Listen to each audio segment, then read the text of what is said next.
Hey guys, tonight we're going to step back into a time when the end of October didn't mean costume parties and candy binges, but something far quieter. It was a hushed, 3-day passage through a world that had suddenly gone strange. Imagine you're standing at your cottage door on the evening of October 31st, somewhere in medieval Europe. The air feels different, somehow thicker. The light is dying much earlier than it did just last week, and the village around you has fallen into an unnatural silence. You don't hear any children shrieking in the lanes, no merchants are out hawking their wares. It seems even the dogs understand that something has shifted. This is All Hallows Tide, the triduum of the dead, and for the next 72 hours, you'll move through your days as if you're walking on a frozen lake, testing each step, keeping your voice low, listening for the cracks in the ice between this world and the next. This story might solve some mysteries you never had an explanation for, like why your grandmother always insisted on whispering during early November, or why certain towns still dim their streetlights on All Saints' Day. So before we explore this together, please take a moment to help me out. Subscribe to the channel, like and share this video, or maybe leave a comment below, but only if you really like what I'm bringing to you. Tell me where you're watching from tonight, or share a memory of your own quietest autumn evening. I'd love to hear from you. Now let's keep the lights as soft as possible, maybe turn on a fan for a gentle sound to help the story feel more emotional, and let's embark on tonight's journey together. You're living in a world that still remembers Samhain, even if it doesn't call it that anymore. The Celts, they understood something fundamental about the wheel of the year, that when the harvest comes in and the livestock are slaughtered for winter, when the fields go bare and the trees strip themselves naked, the boundary between the living and the dead grows as thin as a cobweb. Samhain marked that moment when summer died and winter began. And in that death, in that in-between space, anything could slip through. Spirits, fairies, ancestors with unfinished business. The ancient peoples didn't celebrate this transition with a lot of noise and bravado. They approached it the way you'd approach a sleeping bear, with caution, with respect, with quiet feet. You can feel it in your bones tonight. The harvest is in. The animals are penned. Your family has spent weeks getting ready for the lean months ahead, and now there's nothing left to do but wait. Wait for winter, wait for spring, wait in the dark. The Celts built bonfires on hilltops during Samhain, yes, but these weren't party fires. They were protective barriers, sacred boundaries of light meant to keep the wandering dead at bay. Around those fires, people spoke in low voices. They made offerings without any fanfare. They moved deliberately, avoiding any sudden gestures that might attract unwanted attention from the other world. The silence wasn't just superstition, it was a survival strategy. In a pre-Christian cosmos where spirits were as real as your neighbors, where the unseen world pressed right up against the visible one every single moment, but especially now, loudness felt dangerous, reckless. You just didn't shout into a liminal space any more than you'd scream into a cave without knowing what lived inside. So your ancestors developed a kind of seasonal etiquette during Samhain. You dimmed yourself. You turned down the volume of your own existence. You became small and quiet and careful, just hoping to pass through these dangerous hours unnoticed by anything that might wish you harm. This wasn't really melancholy, not exactly. It was reverence. It was the same way you lower your voice in a cathedral or at a sickbed. The Celts lowered their voices during the days when the veil wore thin. They understood that some thresholds demand humility. Some transitions require you to just hold your breath. And for 3 days and 3 nights each autumn, the whole community took part in this collective hush, this agreed-upon retreat from the ordinary noise of living. Picture yourself in Iron Age Ireland, inside a round house with a turf roof, and a central hearth sending smoke up through a hole in the thatch. A fire is burning low tonight because you don't want to draw attention, not from neighbors and not from spirit. Your family is sitting close together, and when someone speaks, it's barely above a whisper. Outside, the darkness feels alive with possibility and with danger. The cattle in their pen are shifting nervously, sensing something you can't quite name. Your grandfather tells you, in that low voice everyone's using, that the Aossi are abroad tonight, the fairy folk, the old ones who were here before your people, and will be here long after, and they're not benevolent tonight. They're hungry, territorial, unpredictable. The best thing you can do is be boring, be quiet, be forgettable. So you practice the art of becoming unremarkable. You don't sing the songs you'd normally sing. You don't laugh at the jokes that would usually make you roar. You move through your home like a ghost yourself, honoring the actual ghosts by imitating their silence. It's a kind of sympathetic magic, you see. If you act like the dead, maybe the dead will recognize you as one of their own and just pass you by. Maybe they'll mistake your living family for a household already claimed by the other side and move along to noisier, more obviously alive targets. Historians still argue whether Samhain was truly as solemn as later sources suggest, or if Christian chroniclers exaggerated the pagans' fear of the dead to make their own religion look more appealing by comparison. But the archaeological record, it offers clues. Ritual deposits buried in silence, offerings left without any inscription.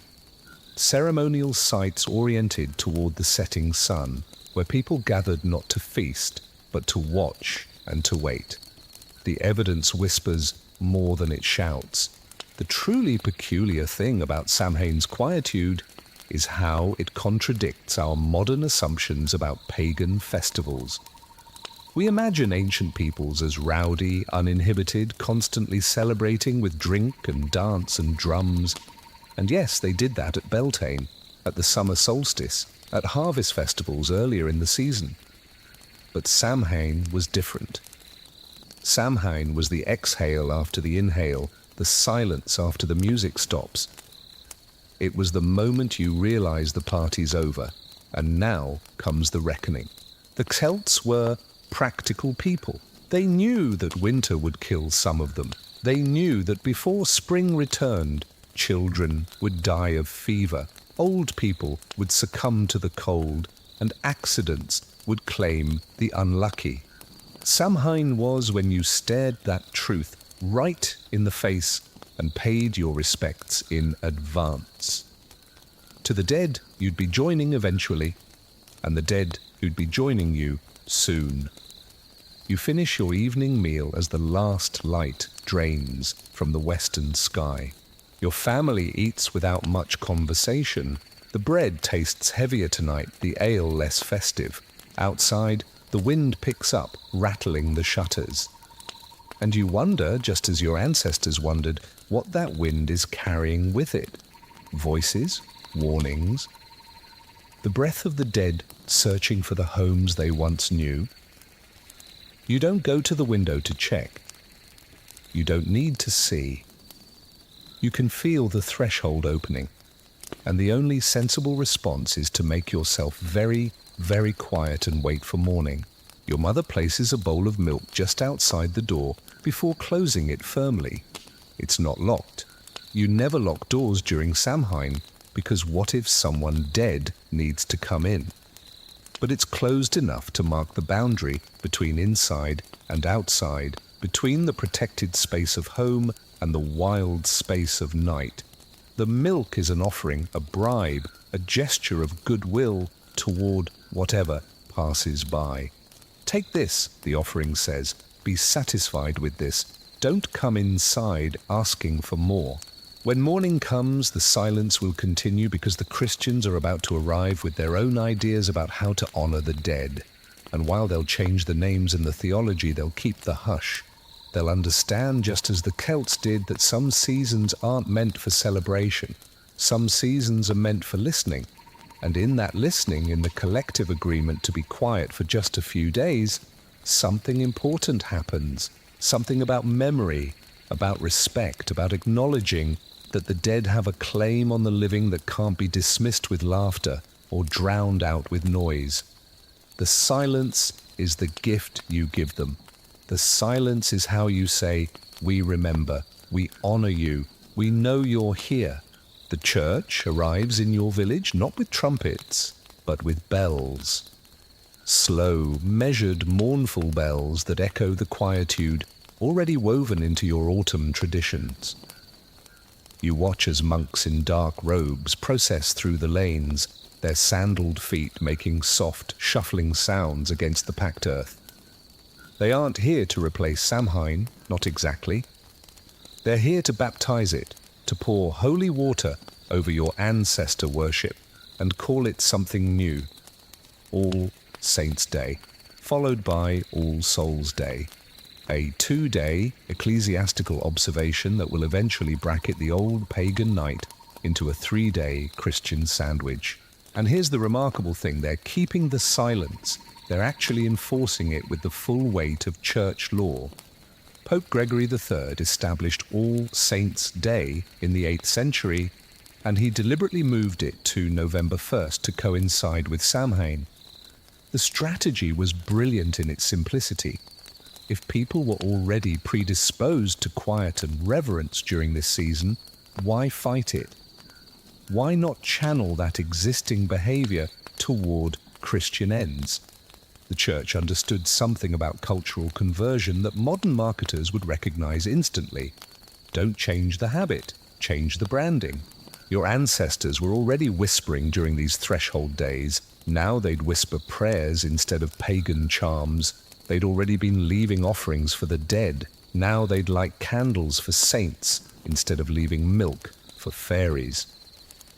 You find yourself in church on November the 1st, squeezed onto a wooden bench with your neighbors, and the atmosphere feels like a continuation of last night's vigil at home. The priest doesn't shout his homily, he intones it, his voice rolling through the Latin phrases like water over smooth stones. The congregation responds in murmurs. Even the babies seem subdued, as if they've absorbed the collective understanding that this is not a time for outbursts. The air inside the church is thick with incense and beeswax smoke, and through the narrow windows you can see the grey morning light struggling to assert itself against the autumn gloom. The liturgy itself is structured to induce quiet. The prayers are long, repetitive, almost hypnotic. You stand, you kneel, you sit, you kneel again, following a choreography that leaves little energy for conversation or disruption. Your knees ache against the cold stone floor, and that discomfort becomes part of the observance. A small suffering you offer up for the souls of the dead.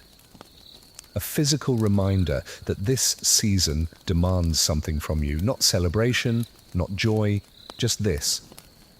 Your presence, your attention, your willingness to be uncomfortable and quiet.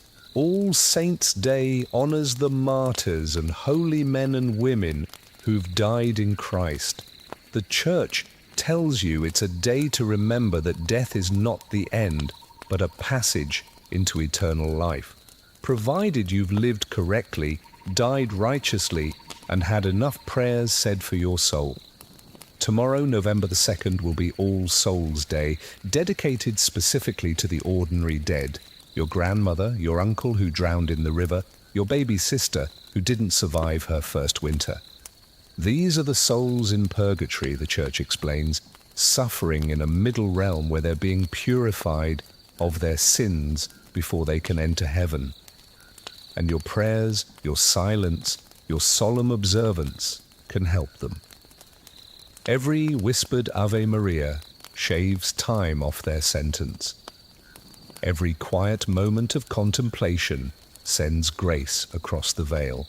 Historians still argue whether the medieval church genuinely believed in the efficacy of these prayers, or if the Triduum was primarily a mechanism for social control, a way to keep peasants pious and obedient during a season when they might otherwise slip back into pagan revelry.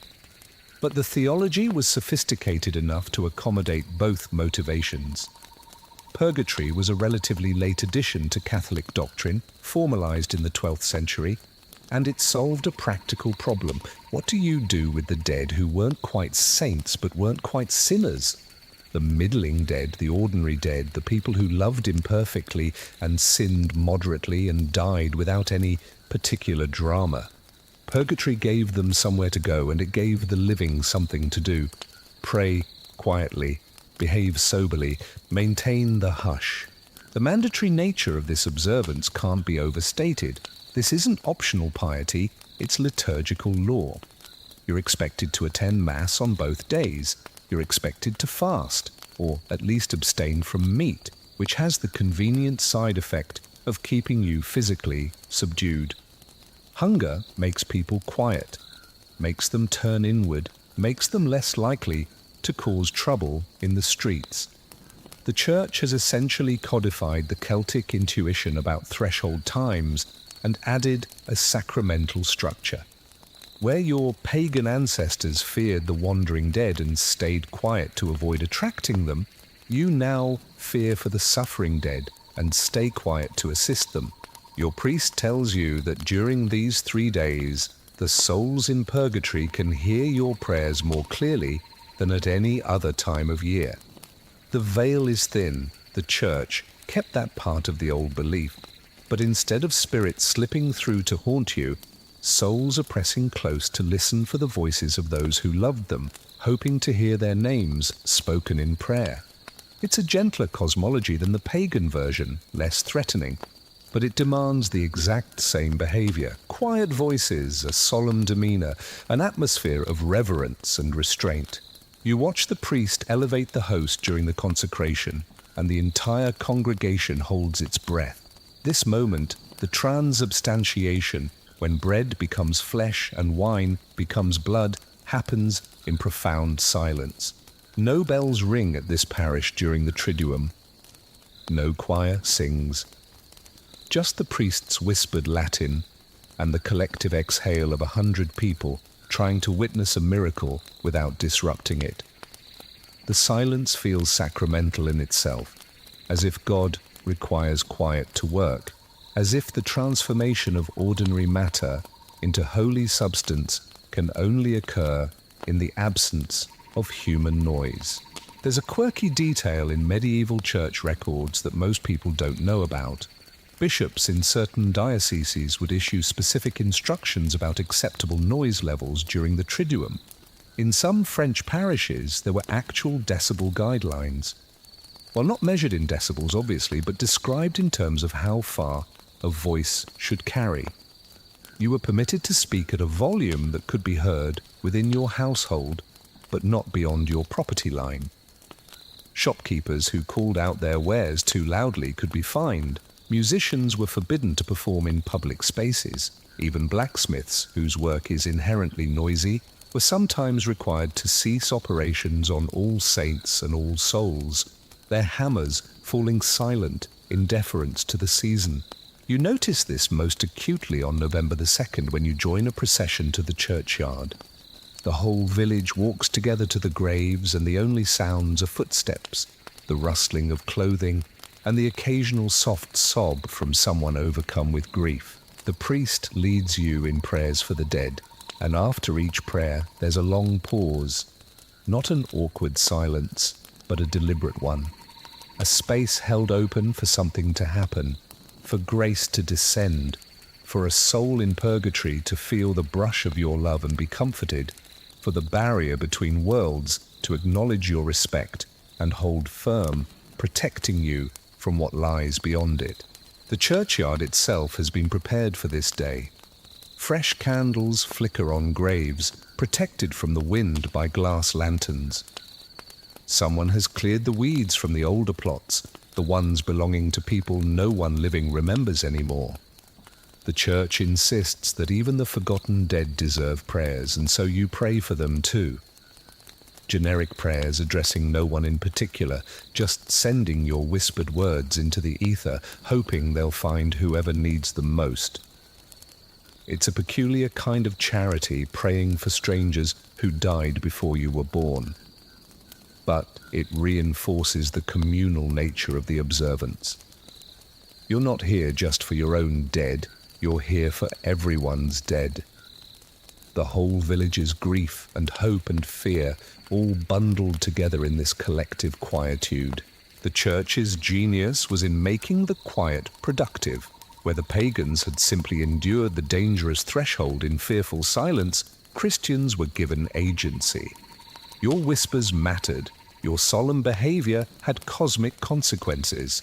Your participation in the hush was an act of charity toward the suffering dead. It transformed passive fear into active compassion, even though the volume level remained exactly the same. You're still whispering. You're still moving carefully. You're still treating these days as different from ordinary time, but now you have a theological framework that explains why, and that framework will endure for centuries, long after most people have forgotten the name Samhain or the reasons their ancestors feared the IOC. As you walk home from the churchyard, the sun is already setting. These November days are brutally short, and you reflect on how seamlessly the old ways and the new ways have merged. The church didn't eradicate your ancestors' customs, it absorbed them, reinterpreted them, gave them a Christian vocabulary, and in doing so it preserved the quietude. For that at least you're grateful. Silence feels like a gift now, not just a protection, but a gift you give the dead, and a gift they give you in return. 3 days when the world slows down, turns inward, and remembers what came before and what's coming after. Back home, you light a candle in your window, a practice the priest encouraged, saying the light guides lost souls toward prayers and away from mischief. It's probably just baptized paganism again, this whole candle business, but it comforts you. The small flame flickers behind oiled parchment, casting dancing shadows on the walls.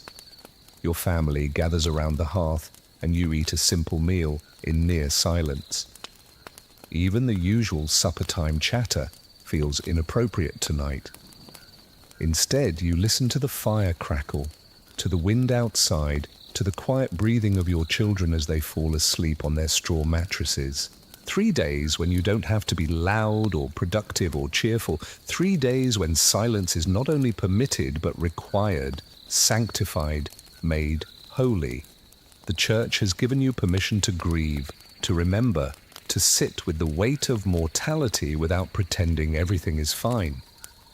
And somehow that permission, that liturgical mandate to be quiet and sad and aware of death, feels like the greatest kindness Christianity has offered you. Not the promise of heaven necessarily, though that's nice too. Just this, the right to be quiet for a little while without anyone asking you to cheer up or move on or get back to work. 3 days when the whole community agrees that silence is the appropriate response to the mystery of death. 3 days when you can finally just exhale. The vigil begins as the sun sets on October 31st, and you understand immediately that you won't be sleeping tonight. Not really. Not the way you normally sleep, with your body surrendering fully to darkness and your mind drifting into dreams. Tonight, you'll be keeping watch.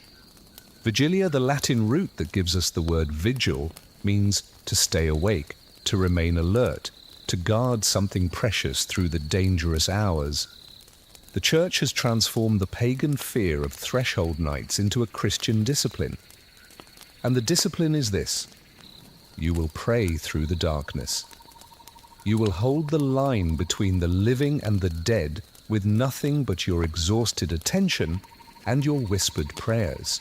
You're in the church again, but this time you're settling in for the long haul. Families have brought blankets, small flasks of water, perhaps a crust of bread, even though you're technically supposed to be fasting.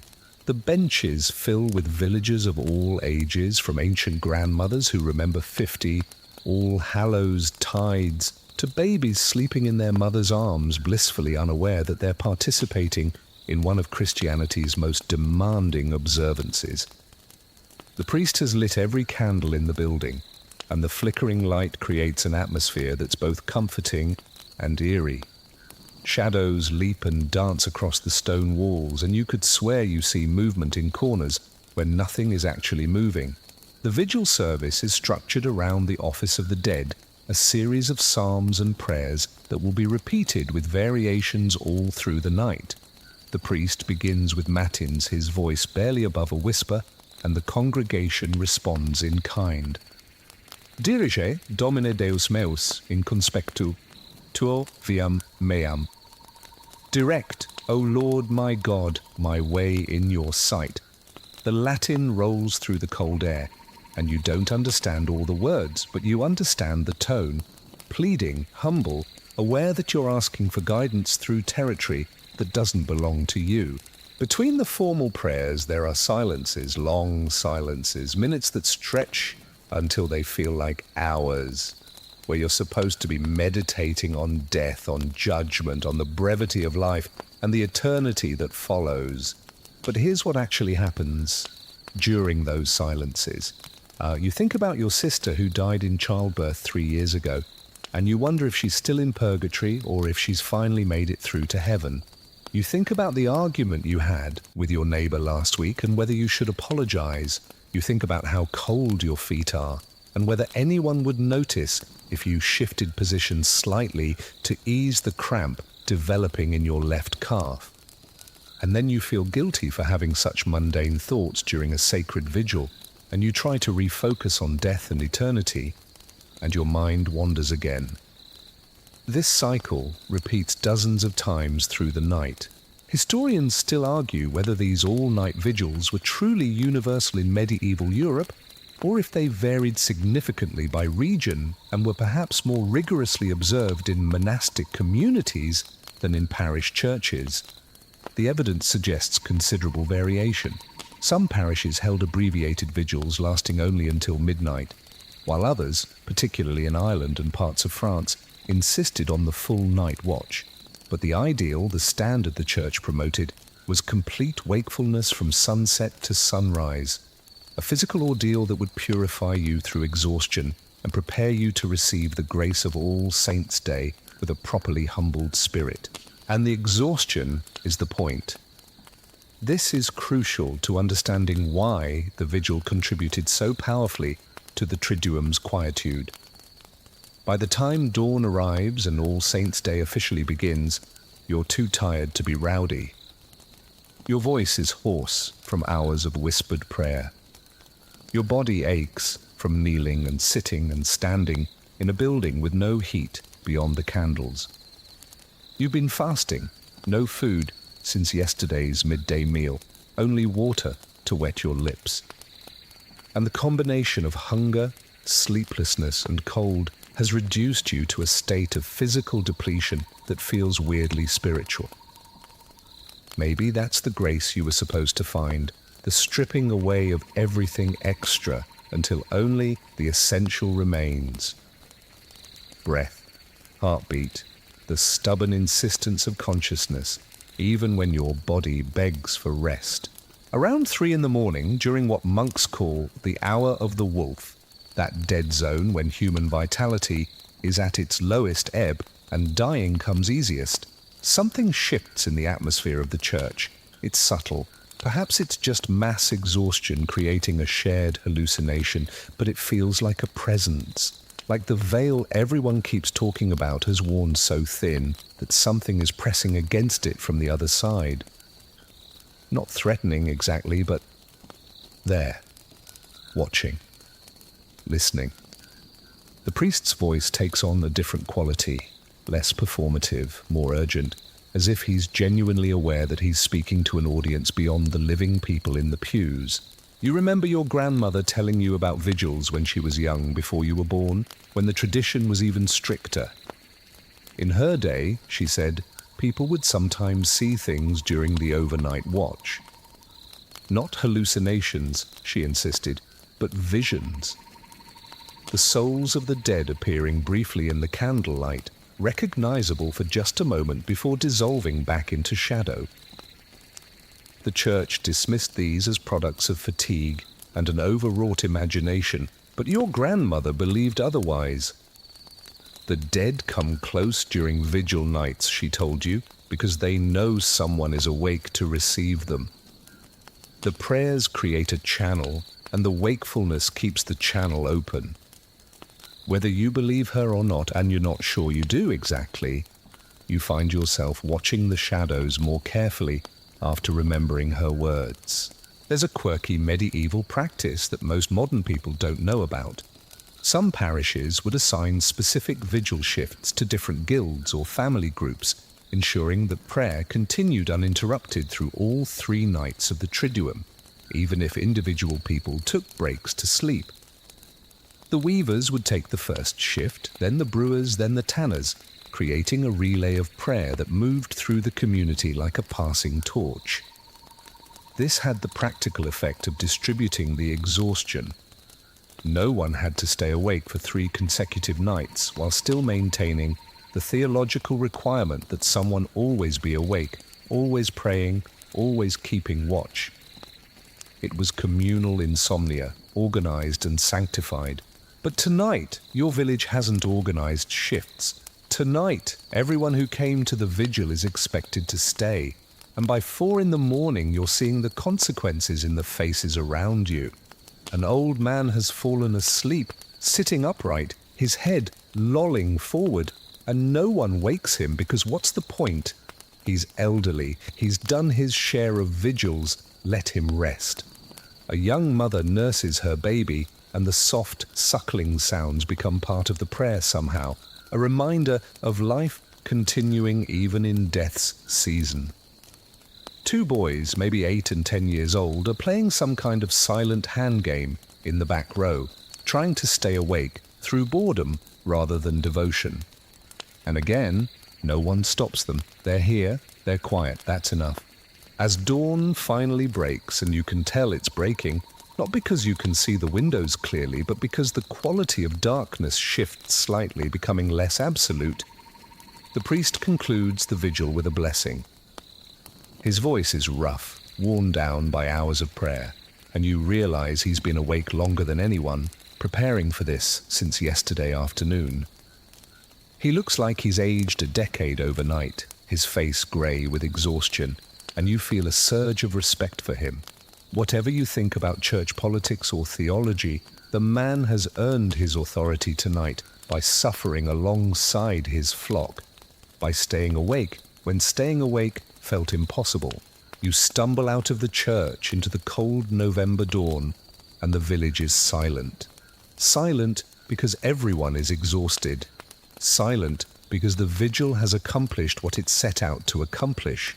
It's rendered you incapable of noise, of celebration, of anything except the quiet shuffle back to your home and the collapse into sleep that your body is screaming for. But you can't sleep yet, not really, because All Saints' Day, Mass begins in just a few hours and you're expected to attend that too, expected to rally your depleted resources for another round of prayer and observance. This is the genius of the vigil tradition. It doesn't just encourage quietude through moral persuasion or theological argument. It enforces quietude through physical depletion. You're quiet on November 1st because you lack the energy to be loud. You're subdued because your body has nothing left to give except the subdued. The church has weaponized exhaustion in the service of reverence, and it works. For 3 days, you'll move through the world like a sleepwalker, and that somnambulant state will feel appropriate. It will feel like the correct way to honor the dead and acknowledge the thinness of the veil and participate in the great mystery of mortality that the Triduum exists to commemorate. You reach your door as the first real light of day begins to strengthen in the eastern sky. Your family is already stirring. Those who didn't attend the vigil, the very young and the very sick, and they look at you with something like awe. You've been to the threshold and back. You've kept watch through the dangerous night. You're marked by the experience, hollowed out and somehow more present because of it. You drink some water, eat a piece of bread that tastes better than any feast, and lie down for 90 minutes of sleep before the bells call you back to church for All Saints' Mass. And in that brief sleep you dream of candles and shadows and voices praying in Latin, and you can't tell if the dream's a memory or vision, or simply your mind processing an experience too strange to fully comprehend while you were awake. The bone house stands at the edge of the churchyard, and you've been avoiding looking directly at it all morning. But now the priest is leading your group toward its wooden door, and there's no escaping what comes next. Charnel Chapel, Oshery, Bone House. It has different names in different regions, but the function is always the same. It's where the old bones go when the churchyard fills up and graves must be reused. When your great-great-grandfather's skeleton needs to be moved to make room for the newly dead, the bones aren't discarded or treated as refuse. They're tenderly gathered, sorted, and arranged in the charnel house, where they'll remain until Judgment Day, when Christ returns and calls every soul back into its body, reassembling skeletons from whatever scattered state they've reached. You step inside and the smell hits you first. It's not decay, because these bones are long past decay, bleached clean by time and the elements. It's dust and dampness and something else, something you can't quite name. Ancient air, maybe. The exhalation of centuries. The walls are lined with skulls stacked in neat rows like cordwood, their empty eye sockets watching you with the dispassionate attention of those who've already died and have no opinions left about the living. Below the skulls, femurs and tibias are arranged in geometric patterns, creating a kind of macabre wallpaper that transforms death into design. It's horrifying and strangely beautiful at the same time, this frank acknowledgement that bodies are temporary, that we're all just bones waiting to happen. The church has assigned your family the duty of tending the charnel house this year. It's a responsibility that rotates through the parish, ensuring that no one family bears the burden alone, but that every family eventually participates. Your task is simple in its description, but complex in its execution. You'll spend the day of November 2nd, All Souls' Day, cleaning the oshery, rearranging bones that have shifted, and praying over the anonymous dead whose names have been lost to time. And you'll do all of this in whispers, in reverent near silence, because the bone house is perhaps the most sacred space in the entire parish, even more sacred than the church itself. The church is where the living gather. The bone house is where the dead wait.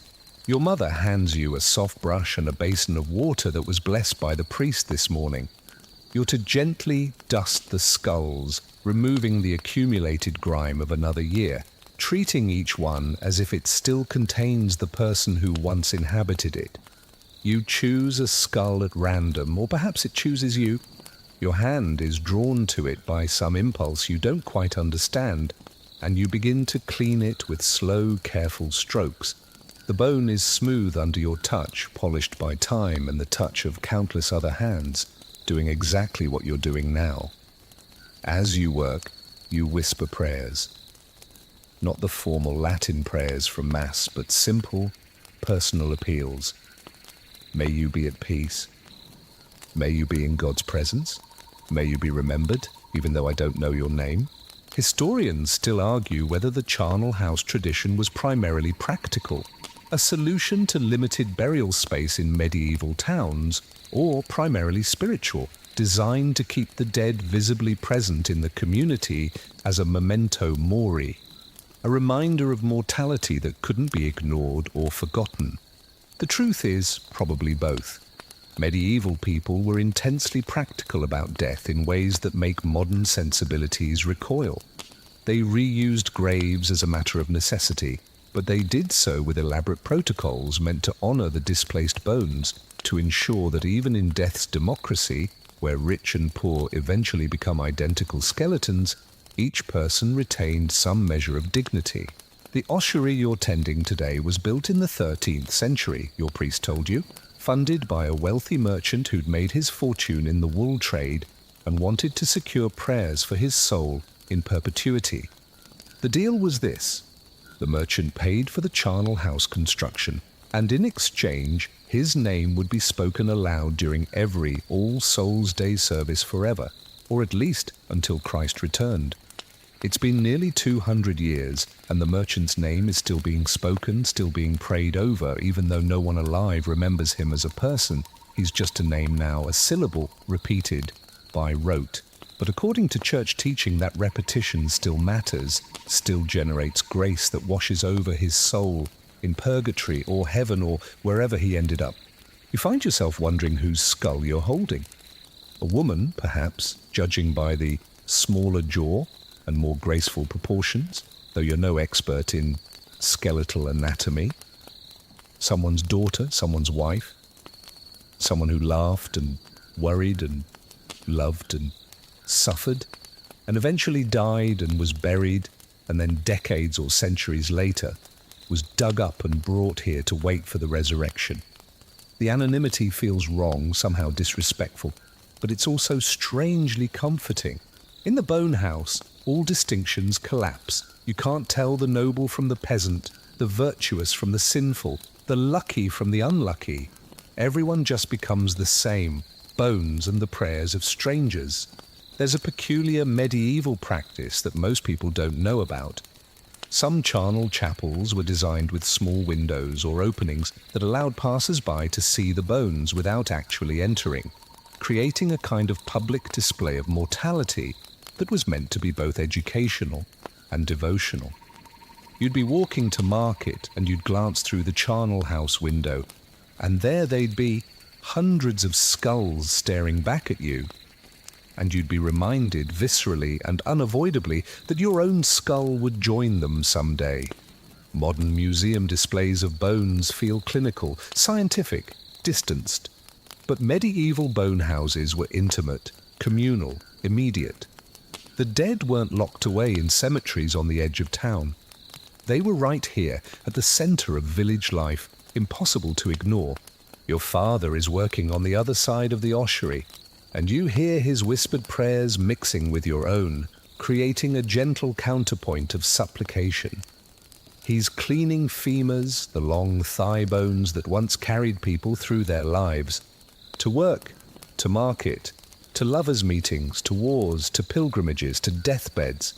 Now they're stacked like firewood, stripped of all context, except the basic fact of having once been alive. There's something deeply humbling about this work, something that cuts through all your daily concerns and anxieties and reminds you of what's actually permanent and what's just noise. The silence in the bone house isn't oppressive, it's earned. You're quiet because speaking loudly would feel like a violation, like shouting in a library or a bedroom where someone is sleeping. The bones deserve your respect, they deserve your careful attention, they deserve these whispered prayers that acknowledge their continued existence, however transformed. The church teaches that the soul leaves the body at death, but some medieval theologians argued that a trace remains, a kind of echo or shadow that keeps the bones distinct from ordinary matter.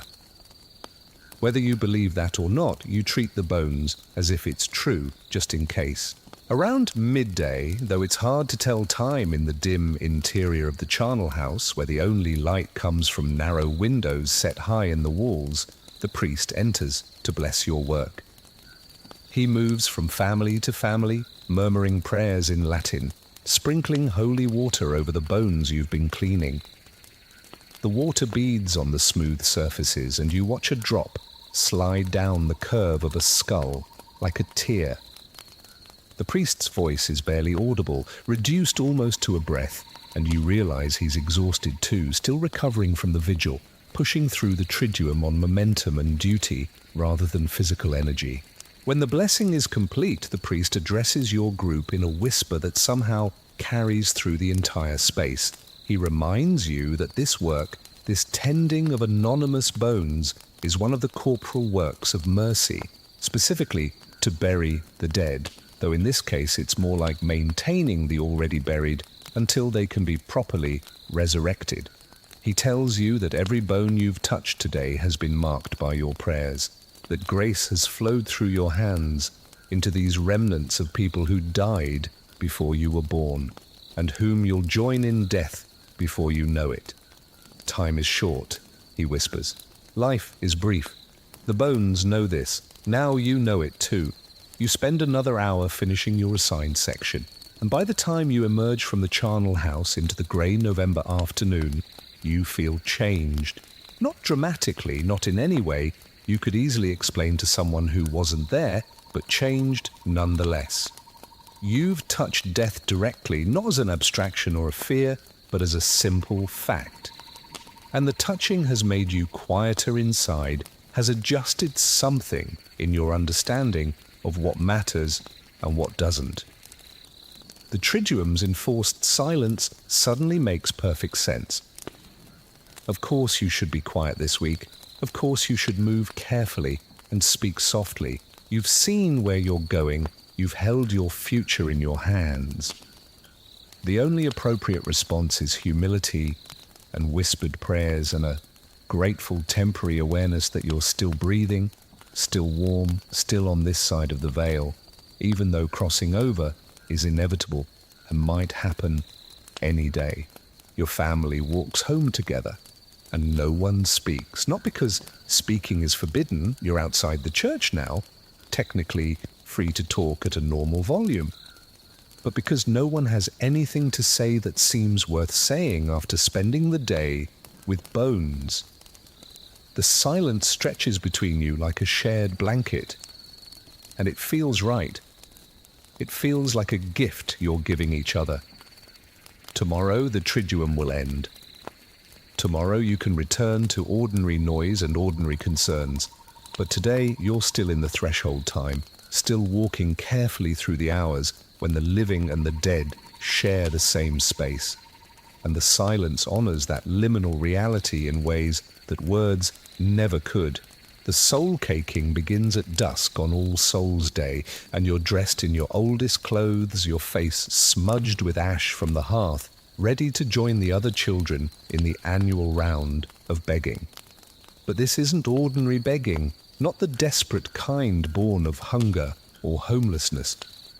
This is ritualized begging, sacred begging, a tradition so old that no one quite remembers how it started, though everyone agrees it has something to do with the dead.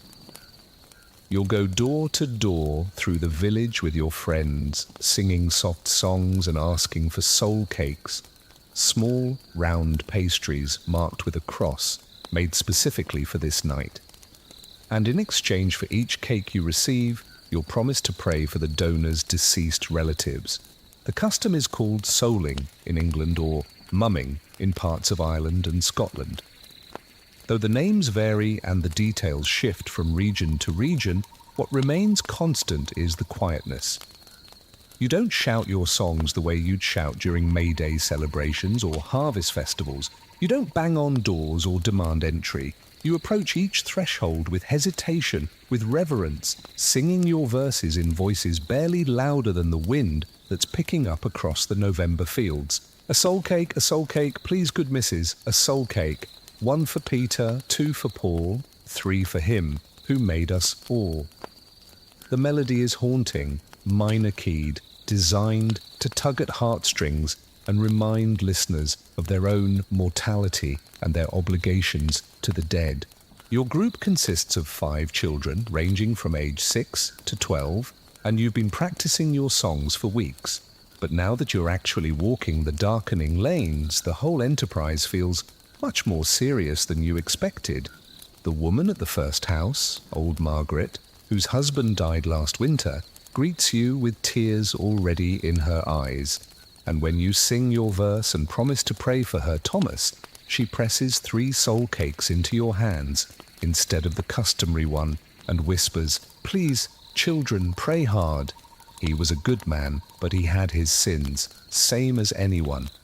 You promise you will, and you mean it, because her grief is so naked and her need so palpable that you can't imagine treating this as just a game or a scheme to get free pastries. The soul cakes themselves are simple: flour, butter, sugar, eggs, mixed with spices like cinnamon and nutmeg, sometimes a precious pinch of saffron if the family can afford it, and marked with a cross before baking.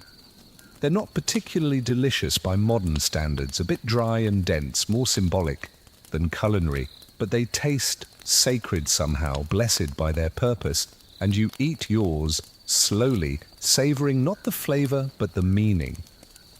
Each cake represents a soul in purgatory, the church explains. Each cake you receive and each prayer you offer helps ease the suffering of someone who died without quite making it to heaven on their own merit. It's a transaction, yes, but a mystical one, where baked goods become currency in the economy of salvation. Historians still argue whether souling originated as a pagan practice, offerings to the dead, or to spirits wandering during Samhain, or whether it was invented by the medieval church as a way to teach children about purgatory and the communion of saints. The evidence is murky, and probably the truth involves layers of both traditions folded together like dough, impossible to separate cleanly. What's clear is that by the 14th century, souling was widespread across Britain and parts of continental Europe, and it carried with it an atmosphere of solemnity that distinguished it sharply from later, more boisterous Halloween customs. The quietness of souling is crucial. You're not performers entertaining an audience, you're mediators between the living and the dead, and that role demands humility. Your voices stay soft because you're aware, or you're supposed to be aware, that the dead might be listening. The souls in purgatory suffering in that middle realm between damnation and salvation can supposedly hear the prayers offered for them during the Triduum.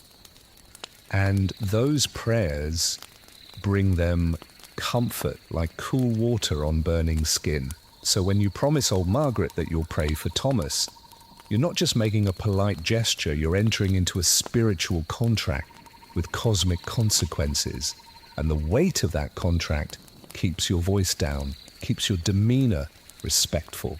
Your group reaches the house of the baker, who's known for his generosity, and he invites you inside, which is unusual since most exchanges happen at the threshold, and seats you by his fire. His wife brings out a basket of soul cakes, enough for each child to have 2. And the baker himself sits across from you with a list, not a written list because he can't read, but a list in his memory. 23 names of people he's lost over his 60 years of life. Parents, siblings, cousins, friends, his first wife who died bringing his son into the world, 2 of his own children who didn't survive past infancy.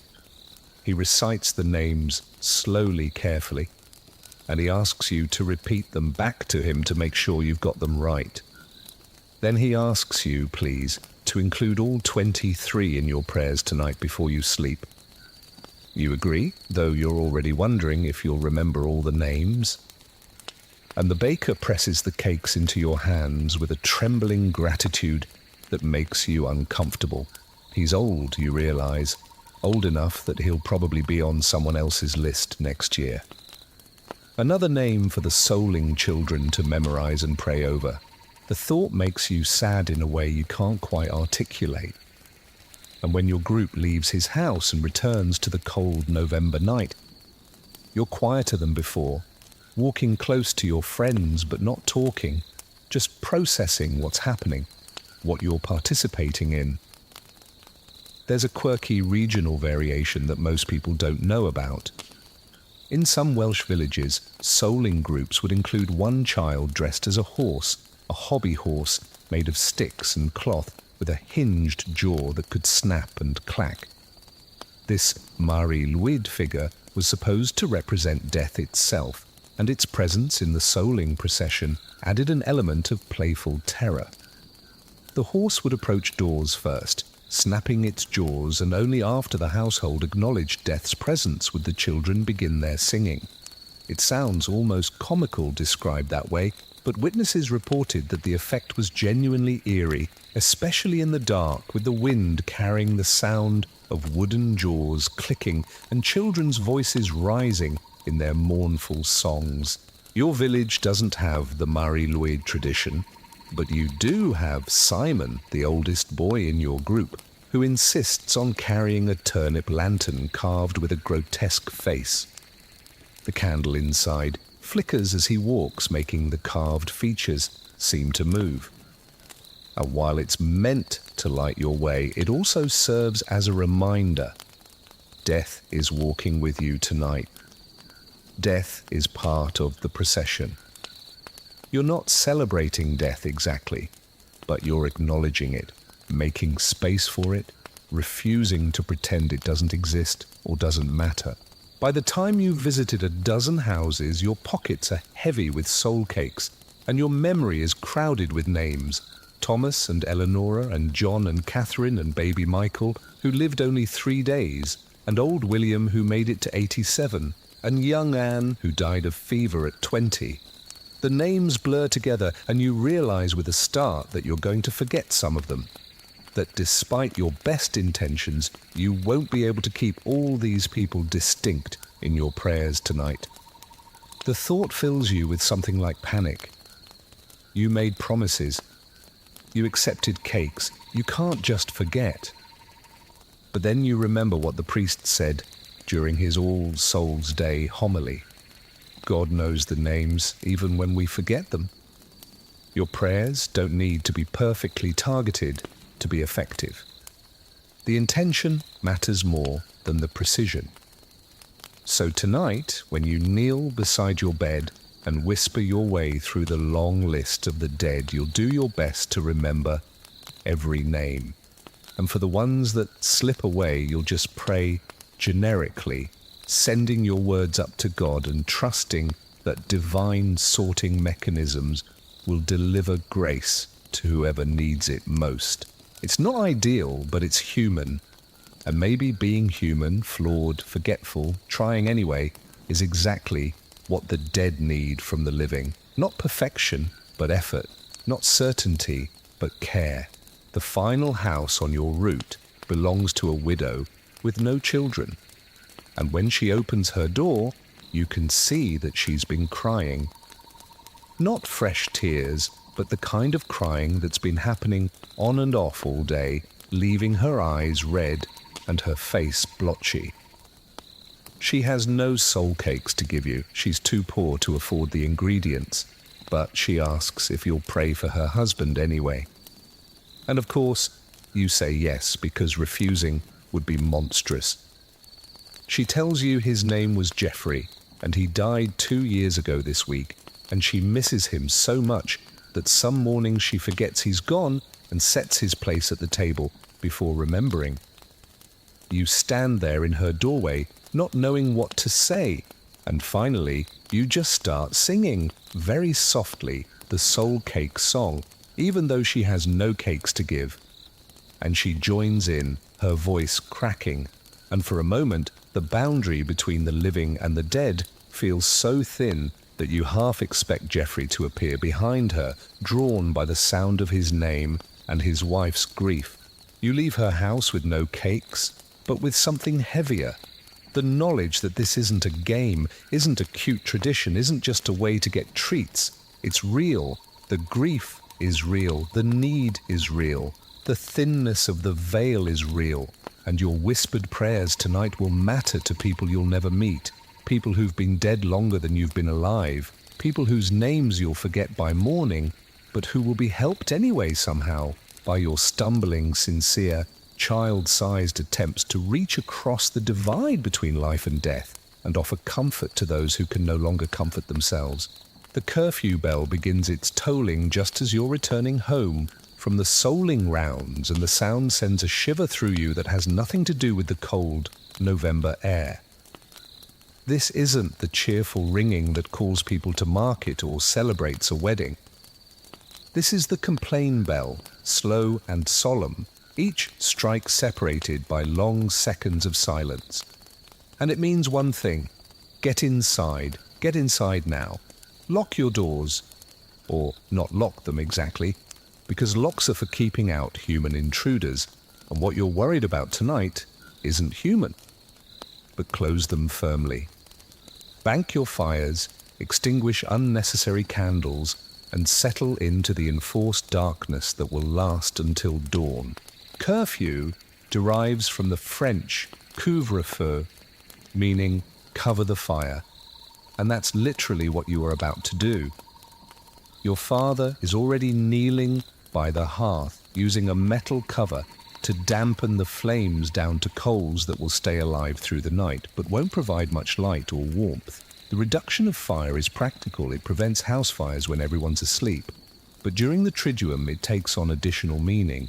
You're dimming the light because the dead don't need brightness. You're reducing the heat because the living are supposed to be uncomfortable during these days. Slightly cold, slightly hungry, slightly deprived, sharing in the suffering of souls in purgatory who have no comfort at all. The darkness that follows the curfew bell is profound in a way that modern people, surrounded by streetlights and electronic screens, can barely imagine.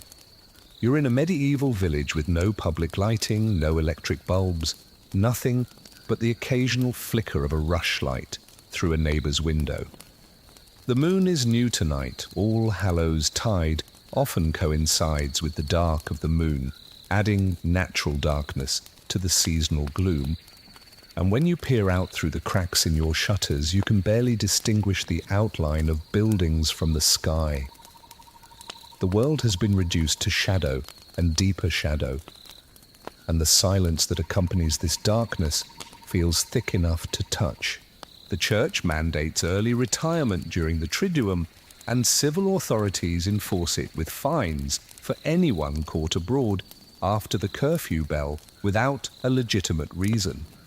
You're expected to be in your home with your family, engaged in prayer or quiet contemplation or sleep.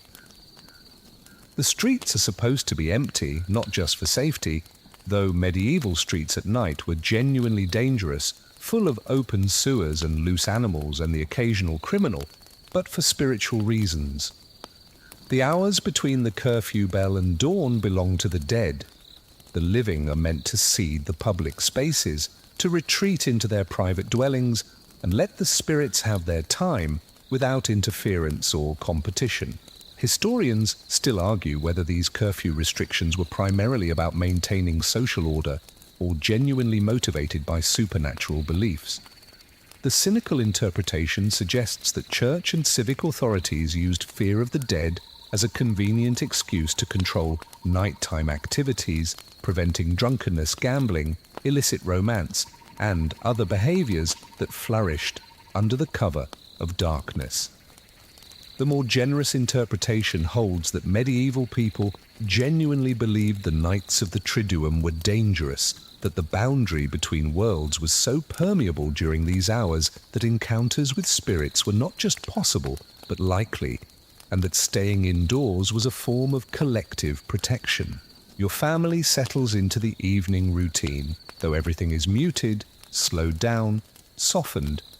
Your mother distributes the last meal of the day, bread, cheese, a few withered apples from storage, and you eat without conversation. The enforced quiet of the past 2 days has become so habitual that speaking at normal volume would feel transgressive now. Wrong. Like shouting in church. Even your younger brother, who's usually incapable of silence, eats his bread in contemplative quiet, occasionally glancing toward the door as if expecting something to knock. The fear is real, even if you're not supposed to admit it.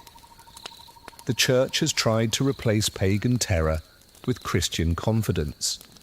You're protected by baptism, by prayers, by the sign of the cross. But the old fears persist underneath the theology.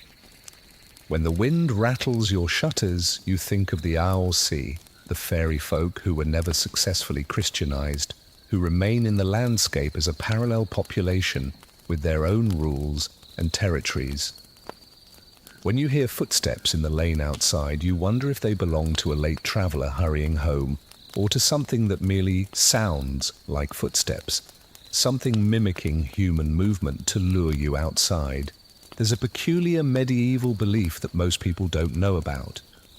During the Triduum, you're supposed to speak quietly indoors, not just out of reverence, but because loud voices can attract unwanted attention from entities passing by your house.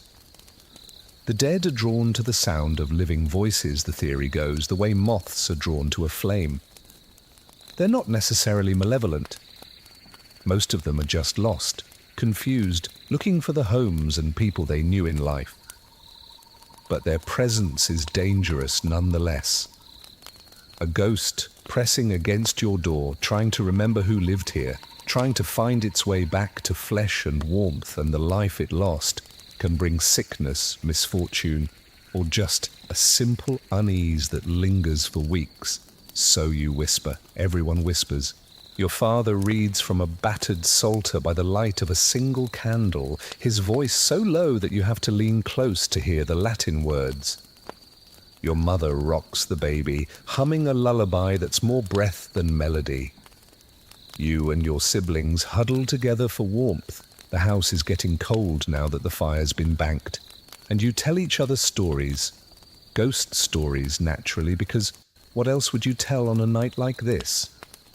But you tell them quietly, making them more unsettling through understatement rather than dramatic volume. The monster doesn't roar in your stories tonight, it whispers. The ghost doesn't scream, it breathes softly on the back of your neck. Around 8 o'clock your father announces it's time for sleep, though it feels impossibly early. In summer, you'd still have hours of daylight left. Even in normal autumn, you'd expect to stay up until 9 or 10. But the Triduum operates on different rules. You're meant to sleep more during these days, partly because you're exhausted from the vigil and the fasting and the emotional weight of constant death contemplation, and partly because sleep is the closest the living can come to experiencing death without actually dying. In sleep, you're vulnerable, unconscious, temporarily absent from the world. It's a kind of practice death. And practicing death during the season of the dead makes a certain kind of medieval sense. You climb into the bed you share with your siblings, all of you piling together for warmth under wool blankets that smell of lanolin and smoke. The straw mattress crackles every time someone shifts position, and you're acutely aware of every sound. The settling of the house timbers, the wind outside, the distant barking of a dog, the closer sound of your brother's breathing, gradually slowing into sleep. You try to pray. You're supposed to pray yourself to sleep during the Triduum, mentally reciting the names of the dead you've been asked to remember. But exhaustion is pulling you down faster than you can resist. Just before you lose consciousness, you hear it. Footsteps in the lane outside. Slow, deliberate footsteps, accompanied by the tap-tap of a walking stick against the frozen ground. Someone is abroad after curfew. You hold your breath, listening, and the footsteps pause right outside your house. They just pause. Not knocking, not calling out, just standing there. Your heart hammers so hard you're sure everyone in the bed can hear it. Who would be out at this hour? And if it's not a who, but a what? What does it want? Why has it stopped at your door? The moment stretches out, impossibly long. Then the footsteps resume, moving away down the lane, the tapping of the stick gradually fading into the distance. You exhale, shaky, probably just a traveller, you tell yourself. Probably just someone who got caught out after curfew and is hurrying home. Probably nothing supernatural at all, but you don't quite believe yourself.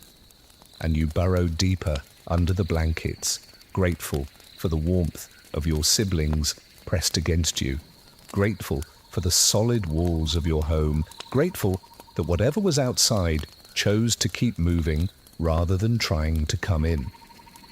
Tomorrow is November 3rd. Tomorrow the Triduum ends.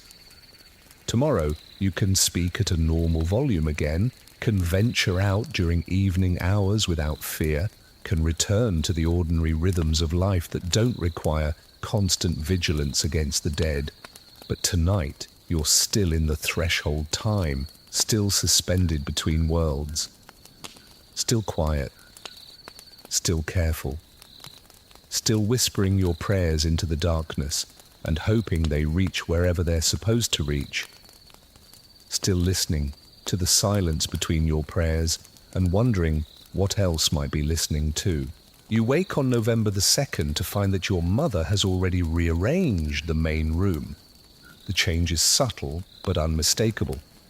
There's an empty chair by the hearth that wasn't empty yesterday, and a place has been set at the table for someone who isn't here. The bread is real, the cup filled with ale, but no one will touch them. These are offerings for the dead, specifically for your grandfather who died last spring and whose memory still hangs heavy over the household. Your mother hasn't spoken about what she's done, she's simply done it, following a tradition so old it predates the church's arrival, though the church has learned to tolerate it as long as the prayers that accompany the offerings are Christian. The practice is called setting a place for the dead, or keeping vigil at the hearth, and it transforms your home into a threshold space, neither fully for the living nor fully for the dead, but shared between both. The empty chair is both an invitation and a boundary. It says, we remember you, we honor you, we've made space for you. But it also says this is your space, not ours. Stay in the chair, don't wander, don't disturb the living beyond this designated acknowledgement. It's hospitality and containment in the same gesture, love and fear braided together. Your father adds another log to the fire. It's All Souls Day, so the strictest fire dampening is relaxed slightly, but he does it quietly, carefully, as if any sudden movements might startle someone invisible sitting in that empty chair. The family gathers for the morning meal and you eat around the absence, passing dishes past the untouched place setting, avoiding looking directly at the chair, even though you're intensely aware of it. Your little sister asks in a whisper if grandfather is really there. And your mother says yes and no in the same breath. His spirit might visit, drawn by the offering and the love that prompted it. But he's not there the way a living person is there. He's present the way a memory is present, or a dream you can't quite recall, but still feel the emotional residue of. The food left for the dead will stay there all day and all night, untouched by human hands. By tomorrow morning, it will be stale, the ale flat, and then your mother will take it outside and scatter it for the birds. Because food touched by the dead, even symbolically touched, shouldn't be consumed by the living.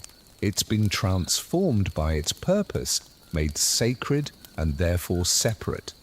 And returning it to nature through birds or by burying it in the garden is the proper way to complete the ritual. Nothing is wasted in a medieval household, but nothing sacred is treated as ordinary either. Historians still argue whether these domestic hearth rituals were originally pagan practices that survived Christianization, or whether they developed organically among Christian peasants as a way to maintain a connection with deceased relatives in an age of high mortality. The evidence suggests both processes happened simultaneously in different regions, creating local variations that shared a common emotional core. The dead remain part of the family, and families take care of their own, even across the barrier of death. The whispered conversations that fill your house during this day are different from ordinary talk. You're not discussing practical matters, what needs to be done, who will fetch water, whether the pig needs feeding. You're telling stories about grandfather.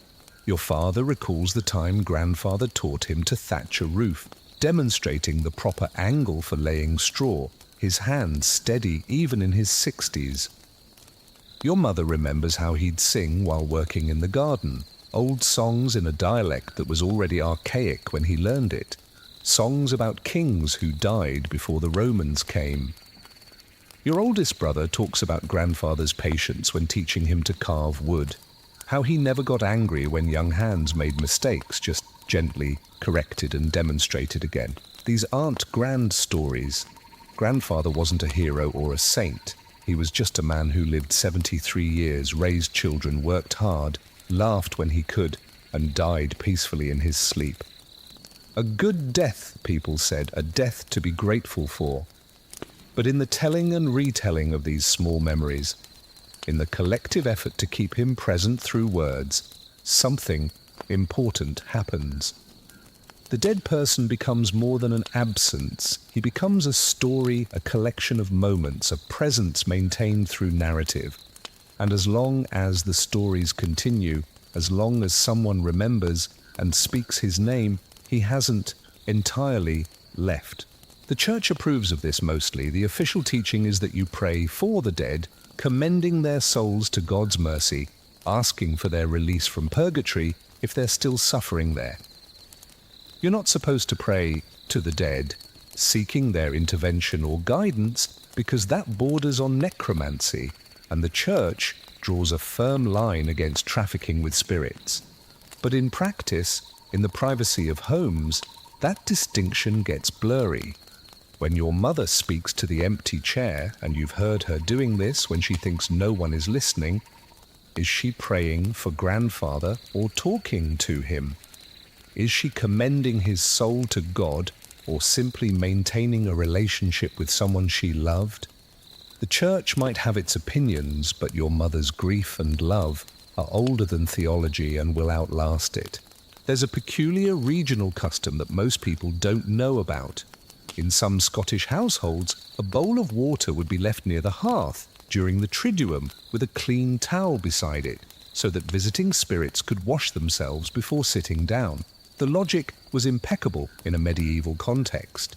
You wouldn't let a living guest sit at your table without offering water to wash road dust from their hands, so why treat the dead with less courtesy?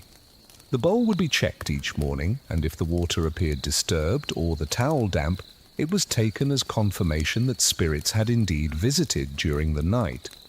Whether this was genuinely supernatural activity or simply condensation and imagination is, of course, impossible to determine.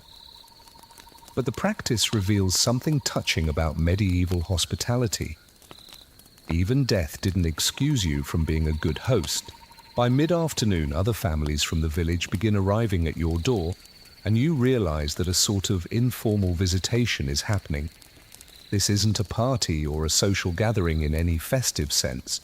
It's more like a collective vigil, where families who've lost someone in the past year come together to sit quietly, share memories, and reinforce the communal nature of grief. Your neighbor, Anna, lost her baby daughter in August. The blacksmith's wife lost her mother in June. The miller's son drowned in September. All of them come to sit in your main room, to look at the empty chair, to tell their own stories of loss in voices that never rise above a murmur. The atmosphere is heavy but not oppressive. There's comfort in the shared sadness, in the recognition that everyone here has been touched by death, and everyone here is trying to maintain connections that death has tried to sever. Someone, you don't see who, begins singing a hymn, and others join in, their voices blending into a harmony that's all the more beautiful for being so quiet. The song is about eternal rest and perpetual light, traditional phrases from the Latin Mass translated into the vernacular so everyone can understand and participate. The melody is simple, repetitive, designed to be sung by people who aren't trained musicians, and it fills your home with something that feels like grace. When the visitors eventually leave, they must be home before curfew after all. Your mother thanks each one for coming, and they thank her in return, though you're not entirely sure what's being thanked or for what. For the shared space, for the permission to grieve openly, for the reminder that you're not alone in facing death's relentless appearances in your life. Maybe all of those things tangled together in a gratitude too complex to articulate. As evening approaches and you prepare for another early retirement, you notice that the bread left for your grandfather has been broken, not eaten. There are no crumbs missing, but broken as if someone picked it up and then set it down again after tearing it in half. Your mother sees it at the same moment you do, and her hand goes to her mouth, her eyes suddenly bright with tears. Your father comes to look, and he stands there for a long moment, staring at the broken bread before he says very quietly, "He was here." Not "was he here?" as a question, but "he was here" as a statement. A confirmation. A benediction. You don't know if you believe it. You want to believe it. The alternative is that someone in the family touched the offering, breaking a serious taboo. But belief is hard when you're young and the world still seems mostly solid and explicable. But you see the effect on your parents, the way the broken bread has given them something, some assurance or comfort or confirmation that their love reached across the veil and was acknowledged. And you understand perhaps for the first time why the Triduum demands quiet, because in the quiet, small signs become visible. Broken bread becomes a message, an empty chair becomes a presence. The dead, who have no voices in any ordinary sense, can speak through silence and symbol, and the living, if they're quiet enough and attentive enough, can hear. The monastery bell rings for Compline, the final prayer service of the day, and its sound carries across the fields to your village, a reminder that somewhere beyond your immediate world, monks are observing silence with a discipline that makes your household's whispers seem almost boisterous by comparison. The Benedictine rule established by Saint Benedict in the 6th century mandates what's called the Great Silence, a period stretching from Compline until the first service of the next morning, when monks are forbidden to speak except in cases of absolute emergency. During the Triduum, this monastic silence extends its influence outward like ripples from a stone dropped in still water, shaping the behavior of lay people who've never set foot in a monastery, but who understand instinctively that the monk's way of honoring the dead sets the standard for everyone else. You've never been inside the monastery that sits 3 miles from your village. It's a cloistered community, closed to outsiders except on specific feast days. But you've heard stories from travelers and from the few villagers who've delivered goods to the monastery gates. They speak of corridors where footsteps are the only sound, of monks communicating through hand signals rather than words, of a quality of silence so profound that it feels like a living presence, something you could reach out and touch. During the Triduum, that silence is even more absolute. The monks don't just refrain from unnecessary speech, they refrain from all speech, moving through their prayers and their work like ghosts themselves, embodying the quiet they believe honors God and the dead simultaneously. This influence works through multiple channels. First, there's direct modeling. Villagers who've witnessed monastic silence, even briefly, come away changed, carrying with them a sense that holiness requires quiet, that spiritual depth is inversely proportional to noise.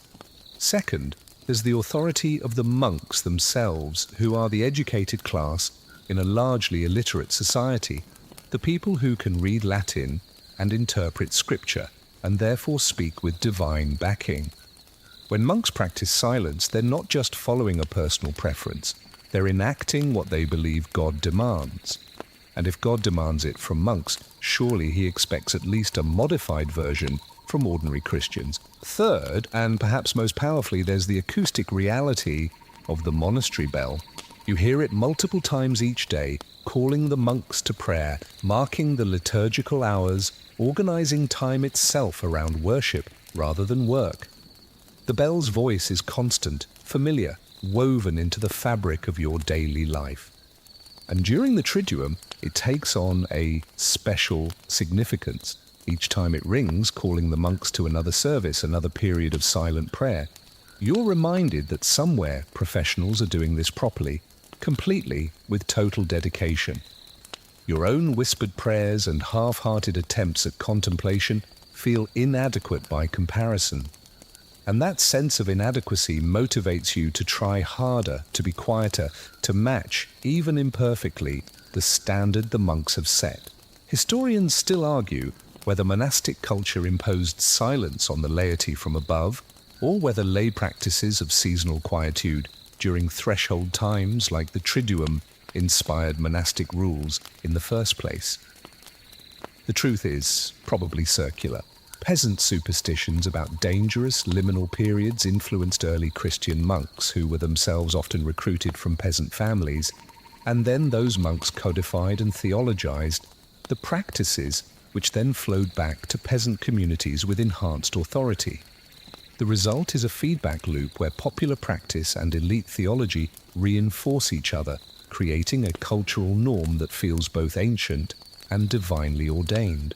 Your priest was trained in a monastery, not the one nearby, but another in a different region, and he brings monastic sensibilities to his parish work. You notice it in how he moves during Mass, economical gestures that waste no motion, nothing theatrical or attention-seeking. You notice it in how he speaks, using fewer words than other priests you've heard visiting from neighboring parishes, letting silences stretch between phrases, trusting that God works in the pauses as much as in the proclamations. And you notice it especially during the Triduum when he seems most himself, most comfortable, as if these 3 days of village-wide quiet are what he's been preparing for all year. A brief return to the monastic atmosphere he left when he took on parish responsibilities. There's a peculiar practice in some Benedictine monasteries that most people don't know about. During the Triduum, even the sign language that monks normally use to communicate necessary information is curtailed. The only signs permitted are those directly related to liturgical duties or genuine emergencies. No asking for the salt at meals, no commenting on the weather, no checking whether Brother Thomas remembered to feed the chickens. The silence becomes total, absolute, a black hole of communication from which nothing escapes except prayer and the bare minimum required for physical survival. Some monks report that by the 3rd day of this heightened silence, they begin to lose their sense of individual identity, feeling instead like they've merged with the community into a single, silent organism, breathing and praying in unison. You wonder what that would feel like, to be so quiet for so long that you forgot the sound of your own voice, that speaking became strange and foreign, that silence felt more natural than words. It's impossible for you, of course.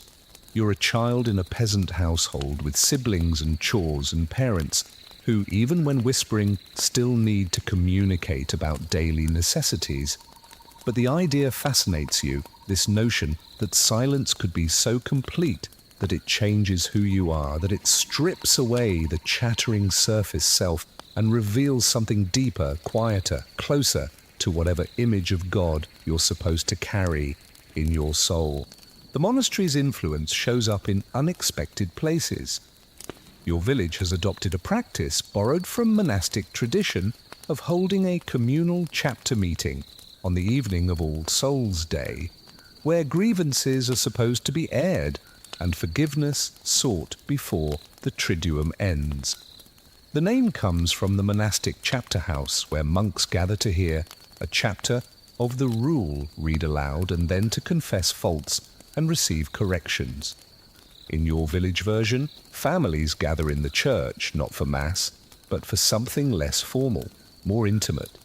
And the priest invites anyone who has wronged someone or been wronged to speak up and seek reconciliation. The requests for forgiveness come in whispers, naturally. A man admits he spoke harshly to his neighbor about a property boundary dispute. A woman confesses she gossiped about another woman's daughter. Two brothers acknowledge a quarrel over their father's tools that's been festering since his death. The confessions are small, the sins ordinary, but the atmosphere is charged with genuine emotion. Everyone understands that these admissions are hard, that pride has to be swallowed, that vulnerability is being offered in a public space where it could easily be rejected or mocked. But mockery doesn't come. Instead, Forgiveness is extended almost reflexively because the Triduum has softened everyone, made them more aware of their own mortality, and therefore more willing to release grudges that suddenly seem petty in the face of death. This too comes from monastic practice. This idea that communal harmony requires a regular clearing of emotional debts, and that the proper time for such clearing is during liminal seasons when the veil between the spiritual and mundane worlds is thinnest. The monks do it every day, confessing minor faults in chapter and receiving minor penances, an extra psalm to recite, a period of prostration before the altar, a day of eating last at meals. The laity can't manage daily confession. Life is too busy, too chaotic, too full of survival concerns. But during the Triduum, when everything else has slowed down, when quiet has created space for reflection, the practice becomes possible. You watch as your father approaches another man, the weaver, who's been feuding with your father for months over something you don't fully understand, something about shared grazing rights. And the two of them speak in voices so low you can't hear the words. But you see the weaver's face soften, see him nod, see your father reach out and clasp the other man's shoulder, and you know that something has been mended. Not perfectly, perhaps. The underlying dispute about grazing rights will still need a practical resolution. But the personal animosity, the edge of anger that has made encounters between the two men, tense and uncomfortable, has been blunted. The Triduum has done its work using silence and mortality awareness and monastic-influenced ritual to create a moment where forgiveness becomes possible. As you walk home after the chapter meeting, you hear the monastery bell one more time, ringing for Compline and signaling the beginning of the great silence that will last until dawn. You imagine the monks settling into their narrow beds in the dormitory, lying in darkness with only the sound of breathing and the occasional cough to mark the presence of other bodies in the room. You imagine them praying silently, their lips moving but no sound emerging, their prayers offered directly to God without the intermediary of a voice. And you feel connected to them somehow, across the 3 miles that separate your village from their cloister. You're praying too in your own stumbling way. You're quiet too, in imperfect imitation of their perfect silence.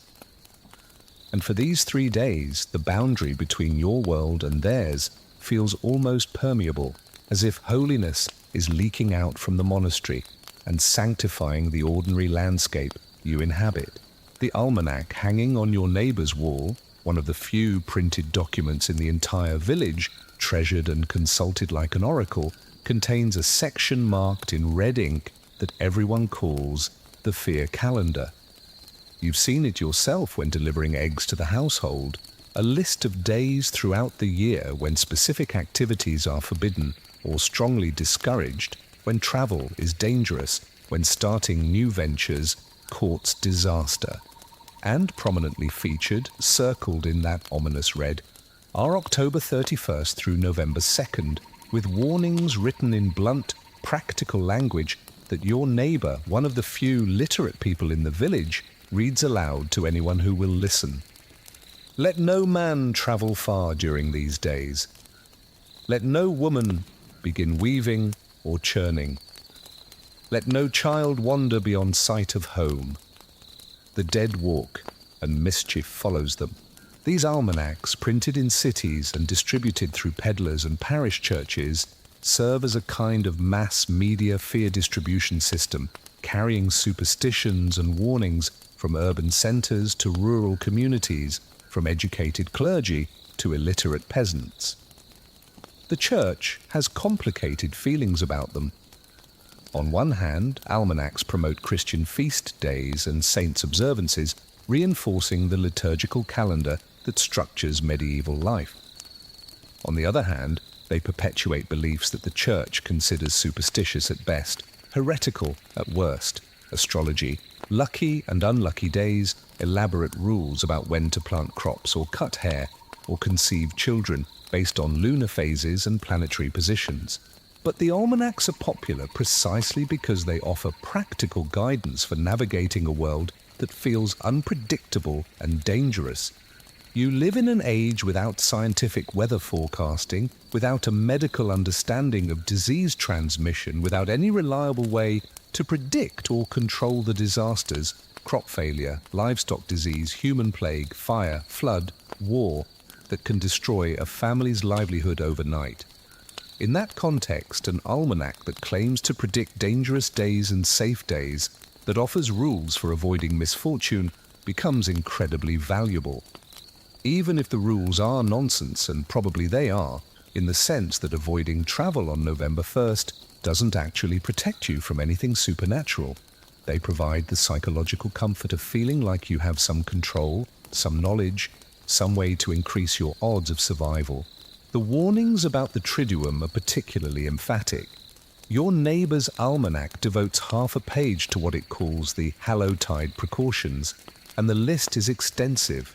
Don't travel after dark, don't look too long into mirrors, don't whistle or sing loudly, don't start arguments, don't make binding promises, don't sign contracts, don't marry or celebrate betrothals, don't slaughter animals except for immediate need, don't leave tools outside overnight, don't sleep with your window facing a graveyard. The list goes on, a catalogue of prohibited activities that effectively shuts down normal life for 3 days and replaces it with a defensive crouch, with everyone trying to be as unobtrusive and inoffensive as possible to avoid attracting malevolent attention. Historians still argue whether these almanac warnings genuinely shaped behaviour or merely reflected existing folk beliefs that would have persisted without print reinforcement. The evidence suggests both processes work together. Oral traditions about dangerous days existed long before printing presses, passed down through generations as part of the collective wisdom of rural communities.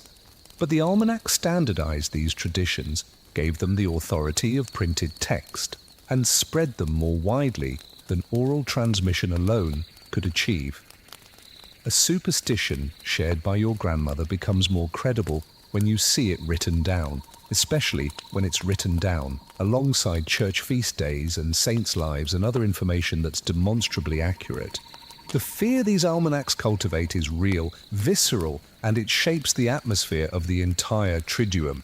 You're not just quiet because the church says to be quiet or because tradition demands it. You're quiet because you've been told repeatedly through multiple channels that these 3 days are genuinely dangerous, that mischief, a wonderfully vague term that could mean anything from a minor inconvenience to a deadly disaster, follows those who disrespect the season's requirements.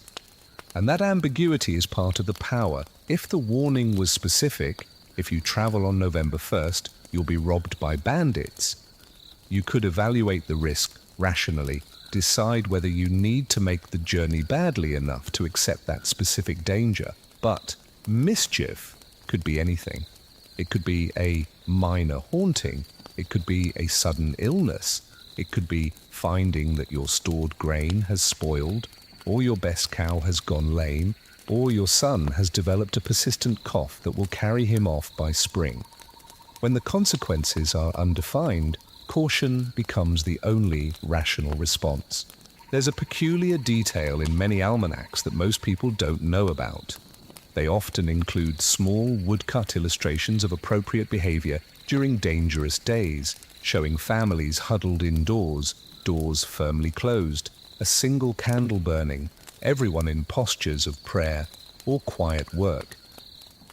These illustrations serve as visual instruction for a largely illiterate population. You may not be able to read the warnings, but you can see the picture and understand what's expected.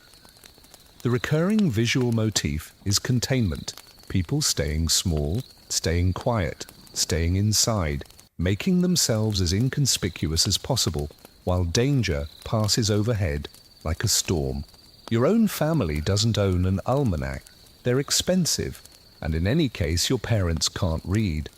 But the information has trickled down through the social hierarchy.